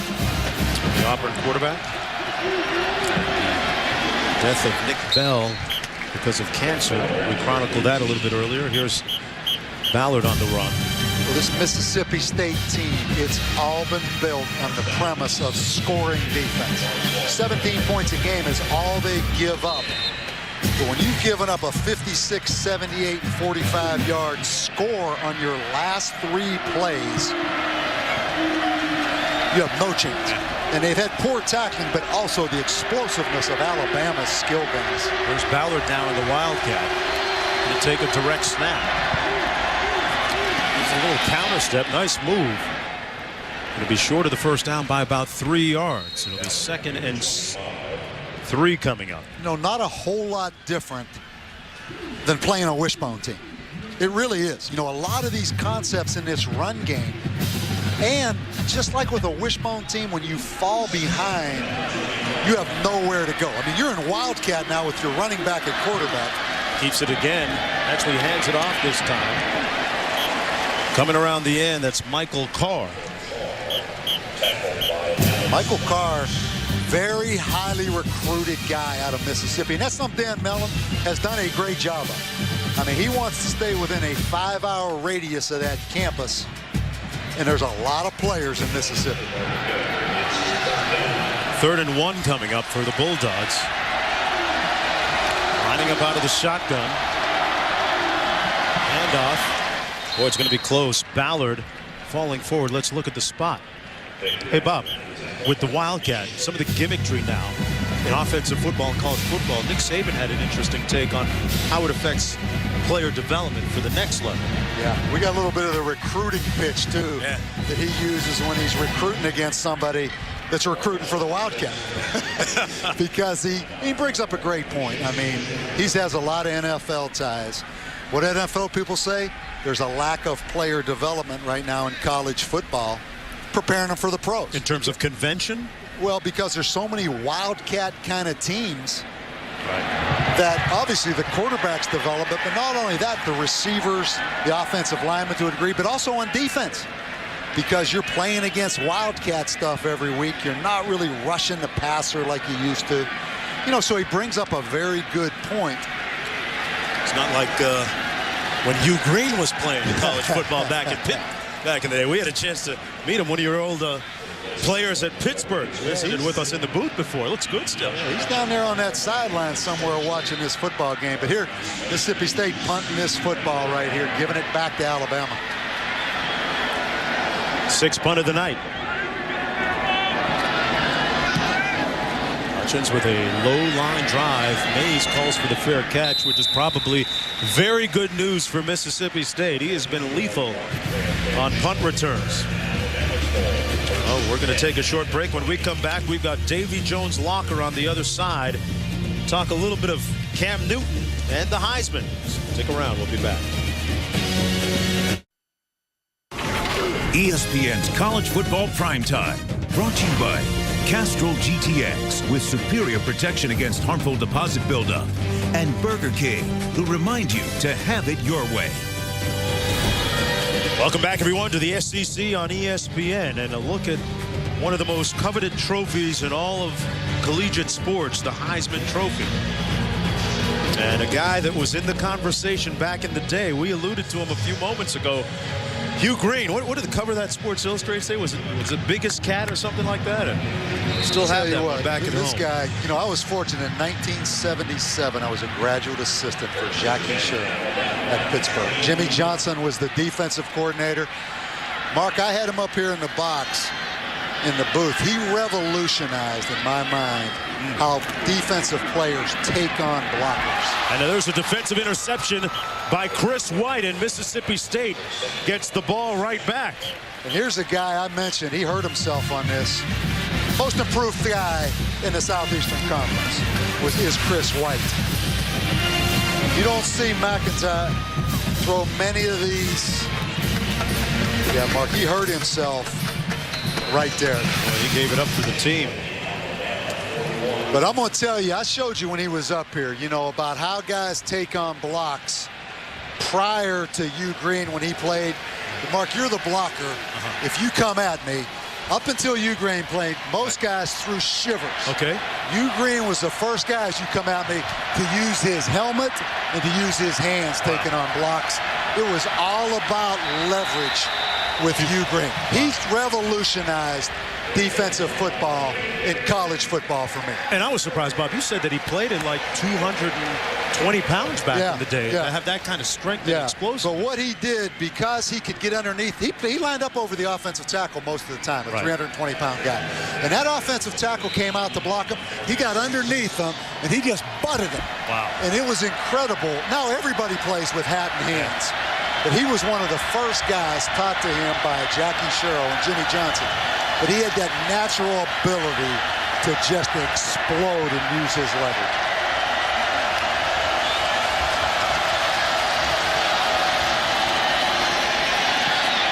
Ralph, oh boy, he put it right there, and it was dropped by Clark as we go back to Wendy in the studio. Mark, thank you. It's a Dr. Pepper SEC update. We know Auburn will be in the SEC championship, but will it be South Carolina or Florida representing the East? Marcus Lattimore struts his way into the end zone, and South Carolina leading 22-7. This game going on over on ESPN. Less than 7 minutes to play in the third quarter. Now, Wendy, I think you're looking at the Rookie of the Year in the SEC right there, Lattimore. Over the middle, and another drop by Chad Bumpus. Talk about Lattimore. Let's see how good your memory is. Remember when I came back to the hotel last night, I said I'd watched a lot of tape over the offices, and I watched South Carolina play against Alabama. What did I say about Lattimore? He was a lot faster than what I thought he was. Marcus Lattimore can run now. He is fast. There's Ralph. Needs a lot of help from his receivers in terms of not dropping the football. That time he couldn't even get it close. Marcito Clark, the intended receiver, and it's 4th and long coming up for Mississippi State. Yeah, Lattimore's had a great season for the Gamecocks. We saw them on a couple of occasions this year. He was nicked up, and it's nice to see him back on the field being productive for South Carolina.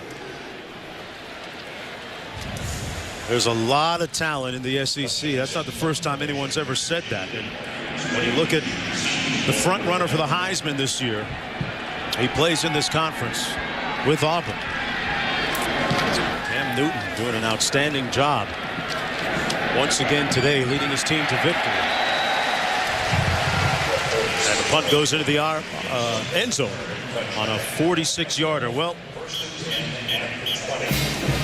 what do you do with the Heisman? Everyone wants a little bit more information. And this week on Davy Jones' Locker, we dig deep into our treasure chest and talk a little Heisman Trophy. The investigation ongoing right now with Cam Newton. What would you do in terms of voting for the Heisman? Do you vote for him or do you not? That's first of all, before I get to that, what bothers me the most, and I'm going to talk to you just like a father right now, Okay, you can question me as a football coach. You can question me about my ability as an analyst. But don't ever question me about what kind of role model I am or the values I've taught to my son. And here's where I'm headed with that, Mark. Here's Ingram out of bounds. Because Cecil Newton has been a major part of the investigation. Sure. And my point is, if somebody accuses me of doing something like that with my son, of basically selling my son, and I didn't do it, allegedly, I'm going to forget about NCAA protocol. I'm going to forget about everything. I'm going to have the biggest press conference in the country. I'm going to say, you're flat lying. If anybody out there has accused me of that, come forward with the information. Don't say that about me and my son in the kind of way I've raised my son. Interesting point there. And, of course, Cecil Newton is alleged to have been involved with a potential offer or soliciting an offer from Mississippi State, just allegedly. Of course, parties looking. But my point is, if you didn't do it, come out and if say it's it. me, I'm standing up on every stage. I'm on CNN, ESPN, NBC, ABC. You're lying. I didn't do it. It's that simple if you accuse me of something like that. Way to put some of this to rest, or at least massage some of the fears of some of the parties involved. Pass to the sidelines and incomplete. So at this point now, you know, I've spoken with a Heisman voter. He said he'd have no problem. And he said it's a good thing that you can vote online late. What would you do with your Heisman vote? You give it to him? That's tough. That's tough to say, you know, but nothing's been proven. Obviously, you'd hate to not vote, and then it comes out that nothing happened. And I'll say this. If, in fact, he did ask for something at Mississippi State, if that plays out, that doesn't necessarily mean that he did receive something to go to Auburn. You know, some people want to finish that sentence by saying, well, if he was asking for something at Mississippi State, then he definitely got something to get to Auburn. That's not necessarily the case. Continues to play out in real time. And a fumble on the field after the hit. And scooped up by Alabama on the play by Darius Hanks. Well, Mark Ingram, a Heisman Trophy winner from last season, told us that he wouldn't have a problem voting for Cam Newton from Auburn at this moment. Well, Mark, I'll say this too. Cam Newton is without a doubt the biggest story in college football this year in a positive way. He's without a doubt the best college football player in the nation. I mean, I am a huge fan. We've had him twice. My only point, if it's my son and I'm having those kind of accusations made against him and made against me, I'm coming out saying, hey, you're flat lying if they're not true. Punt down to the 22-yard line. 2 weeks from now, that big game looming between Alabama and Auburn. 27-3 when we come back to Tuscaloosa after this. Boy, what a great matchup on Monday Night Football. Michael Vick against Donovan McNabb. Boy, what an ascension Michael Vick has made.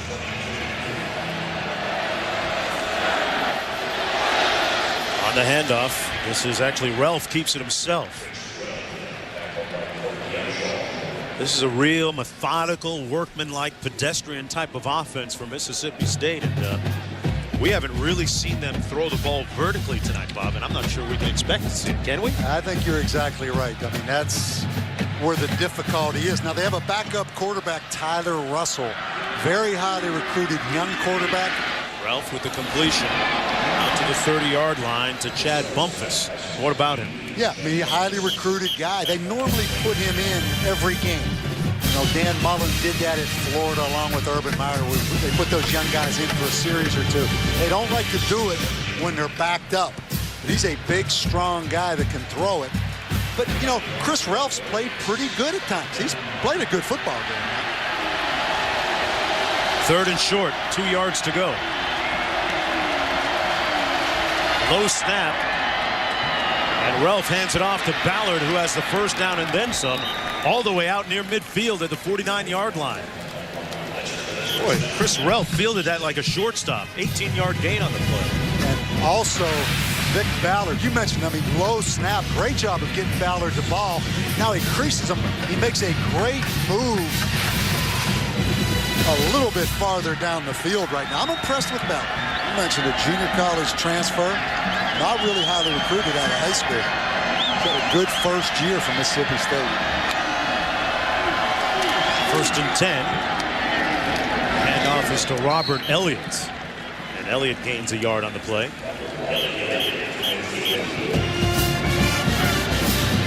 So look at Tyler Russell, the backup quarterback you were talking about a few moments ago. Right now we're fixed with the headset, though, and clipboard. Talking to another freshman, Michael Carr.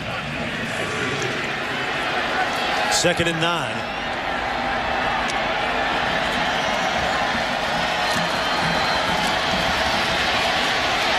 Ralph sacked back at the 46. Had a lot of time to throw. And a late flag on the play. Damon Square with the sack for Alabama. That's the 5th sack of the night for the Crimson Tide defense. It's going to be a hold against the Bulldogs.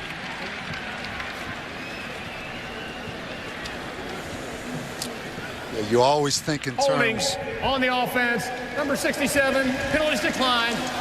3rd down. of only the quarterback all of a sudden, because of the score of the game, when it changes, they have to do something they're not comfortable doing, as in throwing the football. But these offensive linemen, just like in the wishbone, when they have to throw it, those offensive linemen, that's a tough thing to ask. And Ralph missing his receiver. Chad Bumpus over the middle. He was open too. And it's 4th down coming up for Mississippi State. Well, Bob, Mississippi State providing perhaps a little bit of practice for Alabama for that big game coming up in 2 weeks. I think that's really a good Cam point. Newton. Very, very similar offenses. Very similar. How much does it really help if the personnel is that significantly different at that one key spot at quarterback? Cam Newton's a different type of guy from Ralph, though. And Auburn's offense, much more explosive. Much more explosive. But schematically, it gives Alabama an advantage to play this game. This punt behind it is back down to the 8-yard line. Marquise Mays. No magic on this punt return. Brought down at the 7-yard line. And Alabama trying to improve to 8-2 on the season after that 47-yard punt. Now let's take a look at the BCS standings, brought to you by Discover. Oregon, Auburn, and TCU still undefeated at 11-0, 1, 2, and 3 in the standings. Boise State, an impressive performance a few nights ago, but we're stuck at number 4. Still, it's hard for me. I'm a big, I coached in Texas 9 years. I understand TCU. And the talent they have.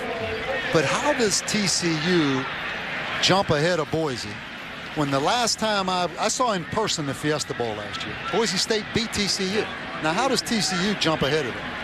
I don't get it either. I mean, based on beating Utah last week, who Utah proved today is really not very good this year. And then you mentioned TCU or Boise State to some of the people at our hotel in the SEC, in the heart of SEC country. They don't want to hear about the non-automatic qualifying conferences or their teams. I keep hearing them say, can they do it week to week in the SEC? Here's Ingram straight ahead as we check in with Wendy in the studio. Mark, thank you very much. And we'll talk BCS as well. An update from the #1 team in the country, Oregon, on the road at Cal. They failed to score in the first quarter, but here they come. Darren Thomas to Jeff Mail, 15-7, less than 10 minutes to play in the third quarter. Looks like Cal's wearing Oregon's uniform. I almost got them mixed up a little bit there. No, that's a bit of a statement there, coming out in those flashy-looking Oregon uniforms for Cal. 2nd down and 3. Toss into the boundary. Ingram with a nice move, running hard. Mark Ingram with some determined and spirited running. Wow. Out near the 25, ran right over the top of Whitley on the play. That's how the Heisman Trophy winner is supposed to run that football. But again, he coughed that football up a little bit late, like he did on that play we thought he was hurt before. Watch at the end, Mark. He's going to run him over. But now watch the ball. The ball, I guess the ground actually caused that. And he went off the field looking a little bit groggy after the 13-yard run. Eddie Lacy in the ball game in his place. And it's Lacey with a very nice spin move, but brought down at the 30-yard line. A gain of 5. Langston making the stop from the corner for Mississippi State. 2 minutes to go here in the third quarter of play. I'm Mark Jones along with Bob Davie, Tuscaloosa, Alabama. Now let's take a look at what happens on 2nd and 5. Well, you get Trent Richardson back off that bruised knee. That Auburn game now, that is going to be quite a game. These skill guys from Alabama, not only fast, they're big and physical. 2nd and 5. Lacey, and a first down for Alabama. A 15-yard gain on the play. Let's take a look at our FaceTime profile brought to you by Edward Jones. And it's Mark Ingram. Talked to him a little bit earlier. Looking forward to his mother coming down from Flint, Michigan. Has 3 younger sisters with varying degrees of interest in his football career. One of them a very good volleyball player. And look at that last line now. Renaming a freeway the Mark Lee Ingram Freeway in Michigan. That's some juice. Over midfield, Lacey in the ball game. A gain of about 6. Well, it came down to Michigan State where his dad played. And he told us yesterday his mom wanted him to play for Nick Saban. Nick Saban was actually on the staff as an assistant coach under George Perlis. He knew Nick Saban would make him go to class, and academics were very important. Shonda Ingram might have made the right decision for her son, or at least had the right input for him. There's Ingram. Another nice gain of 5 yards on the play. Yeah, it came down to Michigan State, he told us.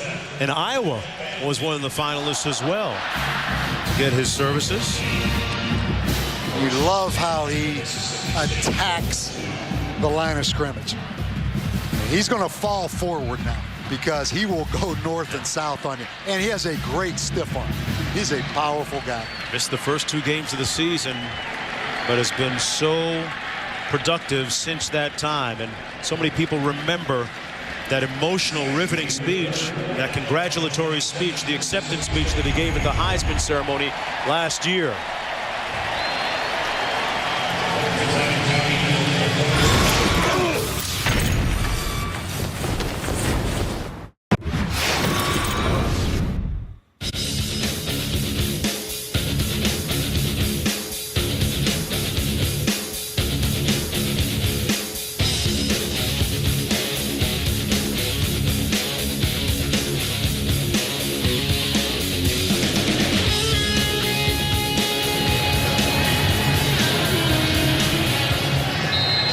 Crimson Tide ruling right now as we get ready for the start of the 4th quarter of play.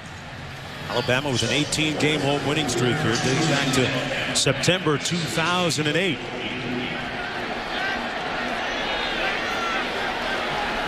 Welcome back, everyone, to the SEC on ESPN. Ingram around the right side. Talked about the fact, Bob, that he missed the first 2 games with a bad wheel. Sure not showing any signs of it right now. Gained 20 pounds since high school, and he is slapped together. You'd love to see him just 100% healthy as Greg McElroy comes out of this football game right here. A.J. McCarron, new quarterback in the ball game. Yeah, interesting, McElroy, only 2 passes thrown in the 3rd quarter, 1 interception, 1 incompletion. He played very well in the first half of this football game. Get our first look at McCarron. Hey, not taking much time, putting it up for Julio Jones. And incomplete. There was a little bit of contact, but no flag on the play. Let's throw it back to Wendy in the studio. Mark, thank you very much. We have a potential upset alert. Stanford trying to improve to 9-1 at Arizona State, but they've got other ideas. Stephen Threet to Kerry Taylor. 13-10, Arizona State with the lead. Boy, an Arizona State team that has struggled this year, Bob, threatening to upend Stanford. Stanford, one of those teams providing surprises in respective states. TCU in Texas, Central Florida in Florida, and Auburn in the state of Alabama. There's McCarron again. Completes it this time to Hanks. First and goal, Alabama.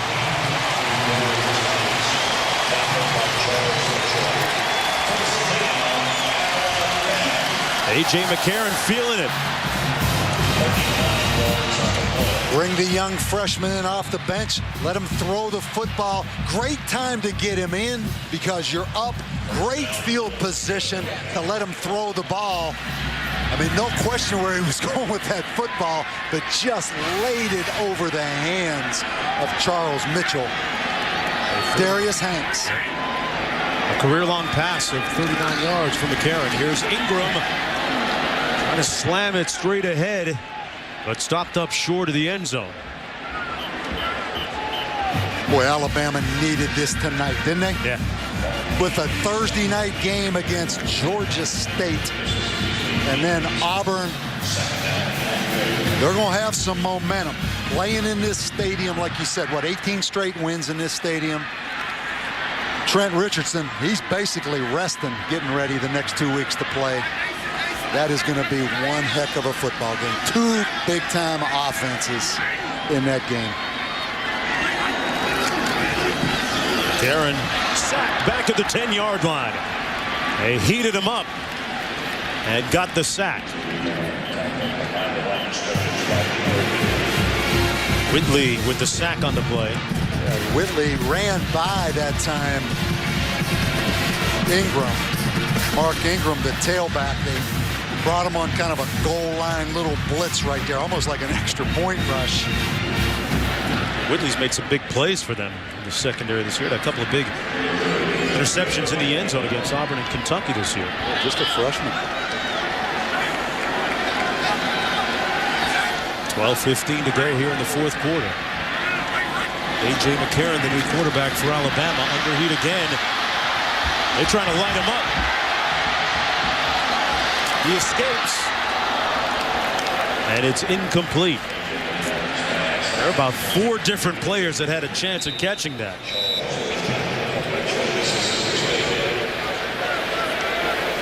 Zach Smith shaken up on the play. Well, Mississippi State will blitz you now. They give you some different looks. Take a look. I think this is McPhee, the defensive end.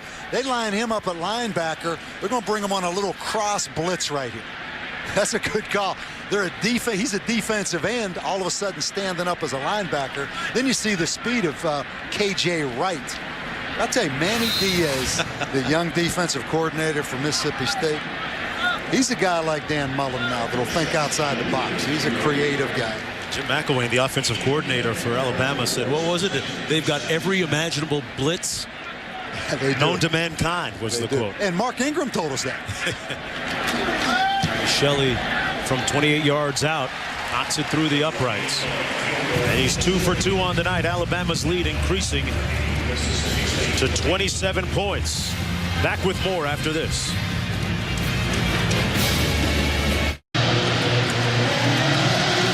Welcome back, everyone, to the SEC on ESPN. Alabama in control 30-3 with just under 12 minutes to play here in the fourth quarter. Mississippi State riding a 6-game winning streak, but Nick Saban's team has come out and played some very inspired football tonight.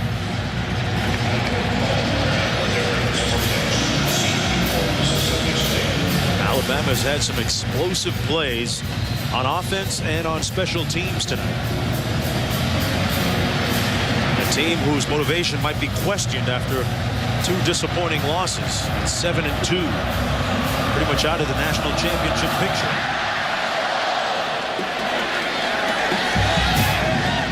Michael Carr on the kickoff return. Carr brought down at about the 22. Well, if you think Nick Saban has taken his foot off the gas with his team up 27 points, think again. This is McCarron, the backup quarterback, who is getting an earful. Nick Saban up in his grill.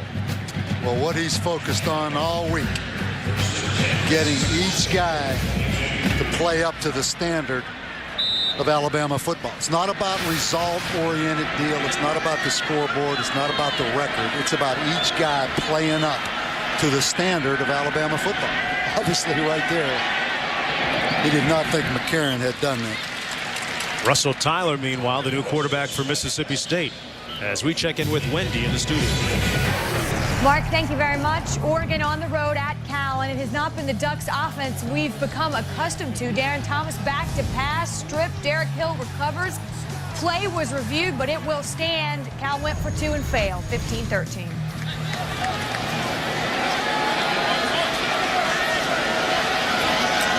Close game there. And, as I mentioned, Tyler Russell in the quarterback. Out of the shotgun. Tries to take off and is brought down at the 25. Well, Chris Berman is your host for ESPN's Sunday NFL Countdown. Tom Jackson, Keyshawn Johnson, Mike Ditka, Chris Carter, Chris Mortensen, Adam Schefter give you all the analysis and news from the NFL leading up to game time. Sunday NFL Countdown presented by IBM on ESPN Sunday at 11 a.m. Eastern time. Right now, 3rd down coming up for the Bulldogs. 6 to go. This is where these defensive linemen, man, they had to practice against all those runs all week. Now they get to rush the pass. Pass is complete at the 32. That's going to be close to the 1st down. Got about 6. Chris Smith with the catch. And Ralph now watching from the sidelines. Bob, how much different is Tyler Russell from Chris Ralph? Much different. He's a true drop back passer. And right here, going for it on 4th down. 4th and short. Probably about a foot to go. Hand it off to Elliott, and Elliott gets the 1st down for the Bulldogs. Mississippi State has been dealing with the passing of a teammate, Nick Bell, defensive lineman who passed away last Tuesday. You see the commemorative patches on their jerseys, number 36. There's a poignant moment of silence prior to the game as Robert Elliott runs it on the play around the left side. A nice moment to commemorate him. There's the patch. A native of Mississippi, pardon me, Alabama. Played at Mississippi State. One of his best friends is Marcel Darius. Plays defense for the Crimson Tide. On 2nd and 9. Pass complete to the fullback, Patrick Hanrahan. Under 10 minutes to go. A gain of 15 on the play.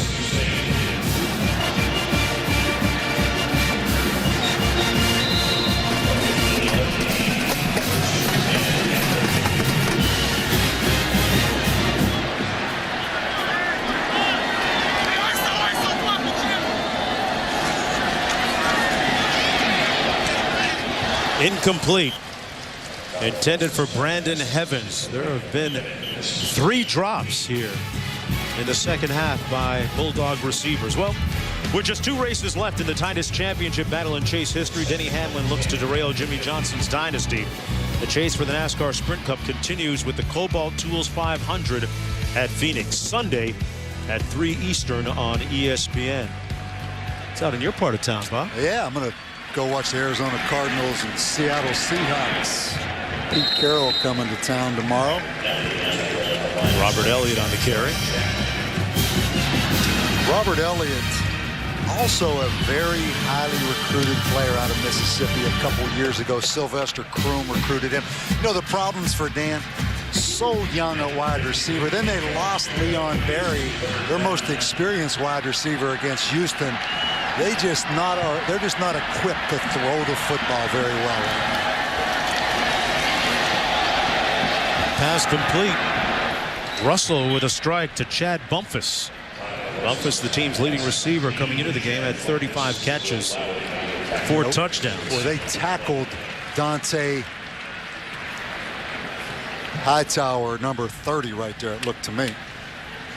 Flag down on the play. On the offense, number 55, 10-yard penalty for the previous spot. play, third down. Let's take a look back at our protection spotlight, brought to you by Castrol GTX. It's about the pressure in the snaps. Probably should have called it bad protection spotlight, huh? Yeah, they're just not equipped. Wide receivers, they're young. Offensive line probably spends about 80% of their time run blocking. There's a pass downfield. This one's caught. Russell with a pass complete to Arcito Clark. That was a great effort by Tyler Russell, stepping up and throwing that football just to get it off. 32-yard gain on the play. Yeah, take a look at this. Alabama bringing the linebacker. Good concentration right there by the quarterback, just delivering that football. Back to pass again. Into the end zone. Oh. Touchdown. Chad Bumpus with the catch. And Tyler Russell comes in and ignites the offense. Boy, missed time jump. Robert Lester, the free safety. I thought he was going to intercept that football. But credit to Tyler Russell coming in off the bench with no pressure. By that, I mean the game out of hand. But watch Lester. Just undercut that. Good coverage by DeQuan Menzie, expecting that free safety to be there to help him a little bit. And for Tyler Russell, that was the 5th touchdown pass for him of the season. The extra point good. And it's a 30-10 game. Hey, don't tell Tyler Russell that this game's over. He's not trying to hear that right now. 8:08 to go when we come back to Tuscaloosa.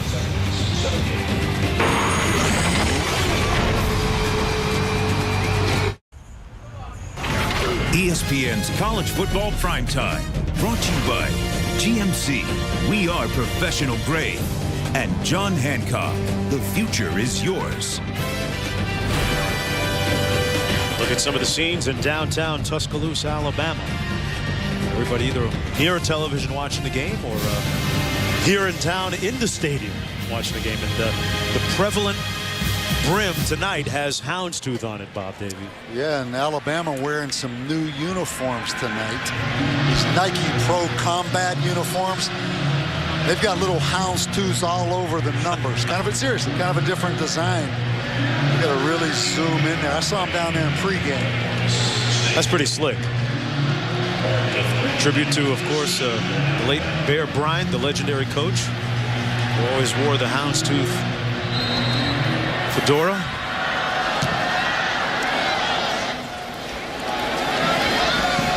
Ingram from the 3. And Ingram upended at the 23-yard line. We've got the houndstooth in crystal form. Look at that. Well, when you walk in that Mal Moore football complex here, every week we see great facilities. There's none better than these facilities here at Alabama. That was a palace. Hey, I told Nick Saban yesterday, I was in his office. I don't know. He doesn't spend a lot of time. He's mostly in that film room. But that office he has, I think the right word might be palatial.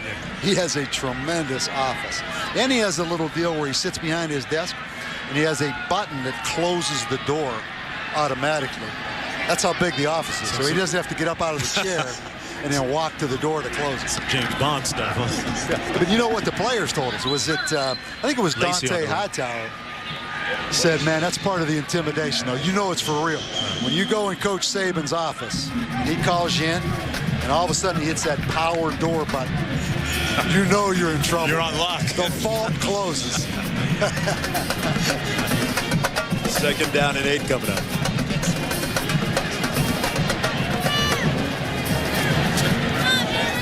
He has done an unbelievable job, hasn't he, here at Alabama? Sure has. And before that, at LSU. LSU won a national championship there, won a national championship here. Handoff goes to Eddie Lacy. You know, with all the news swirling around the SEC, well, we've said it before, it is a dominant conference. 7 teams in the BCS top 25. Number 1 in conference rankings. The Heisman winner from a year ago and the front runner this year. Look at that sparkling out-of-conference record, 35-5. And you have, what, the last 4 national champions have come from this league, and you have Auburn sitting there that has that opportunity this year.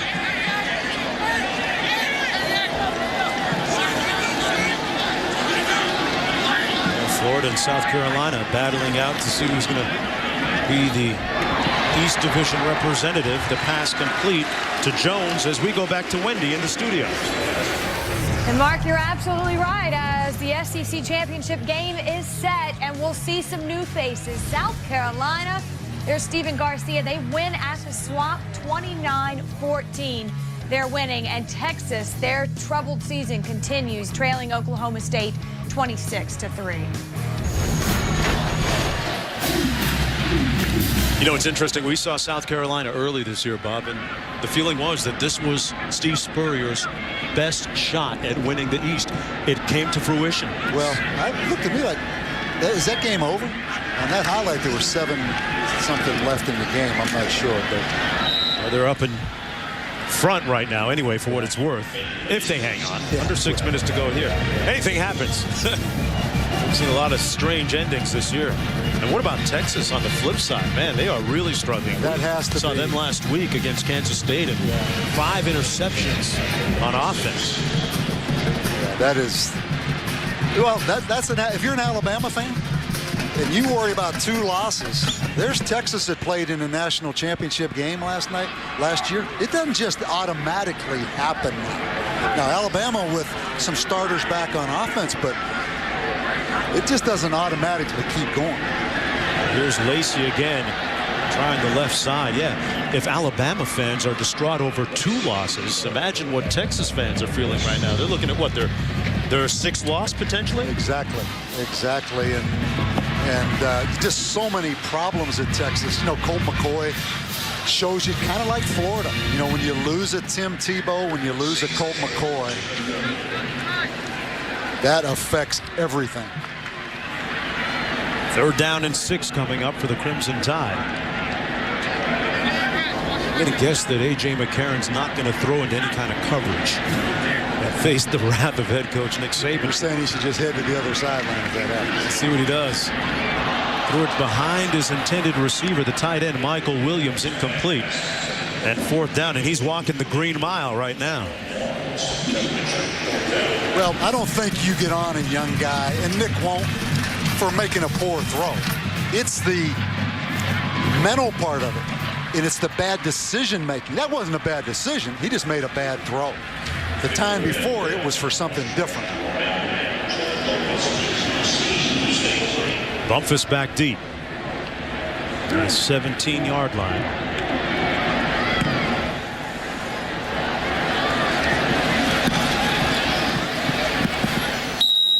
It's out of bounds just inside the 25.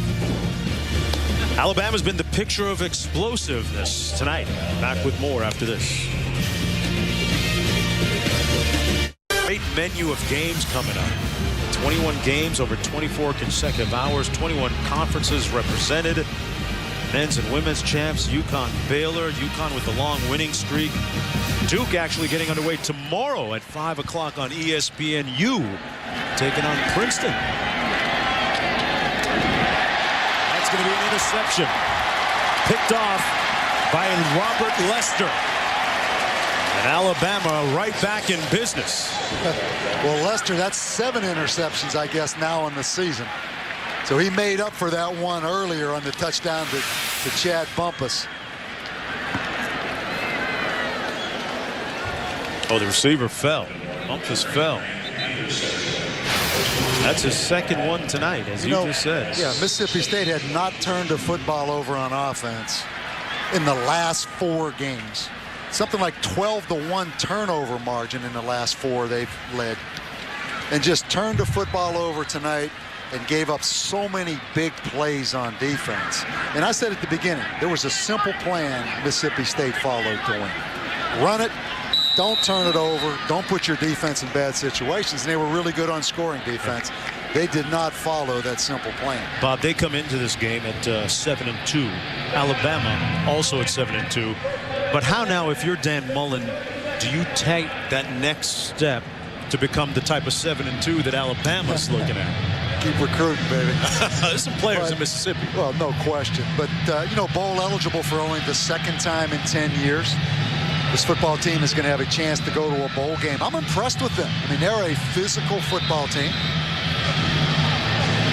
You see Dan Mullen right there. I mean, he is not whole different scenario. I mean, Mississippi State coming in here hoping they might win. Alabama coming in here, they have to win. So, I mean, it's two different things. I mean, that shot right there of Dan Mullen on the sidelines compared to what Nick Saban showed a little bit ago against A.G. McCarron, that shows you how coaching at different places, there's different expectations. Right? I mean, that said it all right there. No doubt. Eddie Lacy in the backfield on 1st down and 10. Aaron hands it off to him, and Lacy with nowhere to go on that left side. Wade Bonner making the stop on the play. Remember, we spoke with the men on the street, figuratively speaking, men and women on the street, and the Bulldog fans were calling it a quote-unquote dream season for them at 7-2. Conversely, Alabama fans considered it a disappointing year.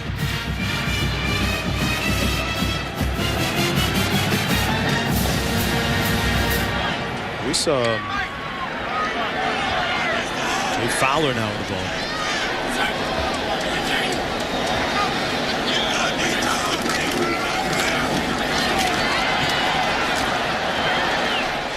Nice run by Fowler. Now let's check in with Wendy back in the studio. Mark, thank you very much. Stanford and Arizona State have gone back and forth all night long. ASU was a 3-point lead, but not any longer thanks to Owen Marisic, who punches it in.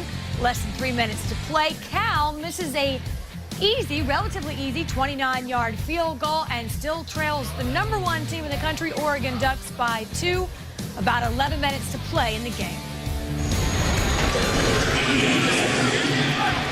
All right, thanks a lot, Wendy. That game a little bit closer than some people might have thought.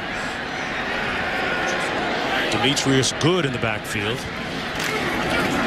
Toss into the boundary. It's Good.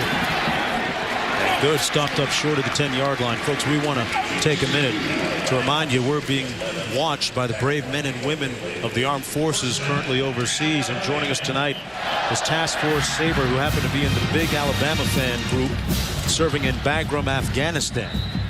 This on Service Week. To all the men and women serving our country, we say a huge thank you.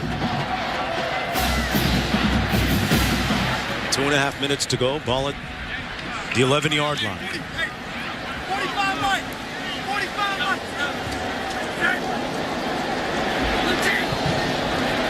Demetrius Good, the lone back. Gets the call and takes it inside the 10. Bob Baby, let's revisit the impact players for tonight. They did have a big impact. Yeah, that was an easy one right there. I mean, there wasn't any question, particularly with Richardson down with the knee. No question here. Those are easy. I mean, these guys are impact players week in and week out. Chris White had the interception, hurt the knee.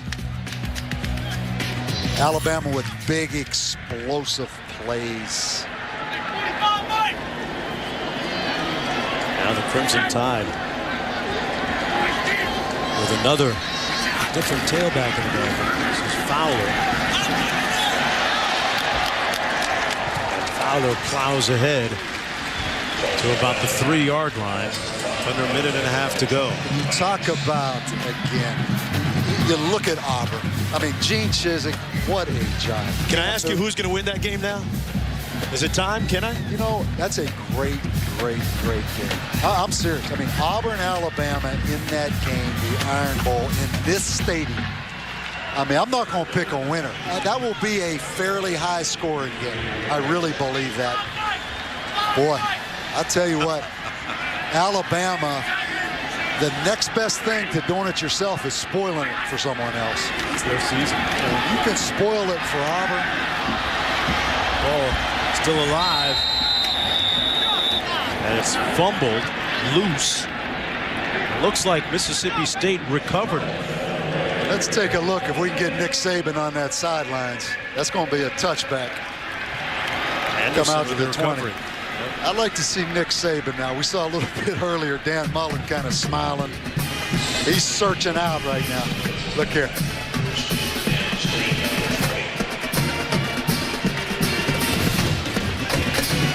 That'll learn him.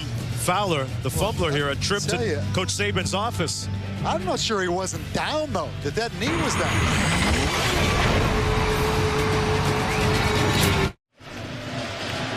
Welcome back, everyone, to the SEC on ESPN from Tuscaloosa, Alabama. It's Mississippi State football after that fumble. First down and 10 from their own 20-yard line. And the Bulldogs about to see their 6-game winning streak go up in smoke. This is Robert Elliott on the run, getting about 2 yards on the play. Mississippi State, though, positioning themselves for a pretty good bowl game, though. What was it, 3 years ago they went to a bowl game with Sylvester Croom for the first time in a while? That's right. That's right. That might have been a few more than 3 years ago. But, yeah, they played in the Liberty Bowl. Yep. That'll just about do it. This one is cooked, glazed, and sliced. Alabama's home winning streak now at 19 and counting.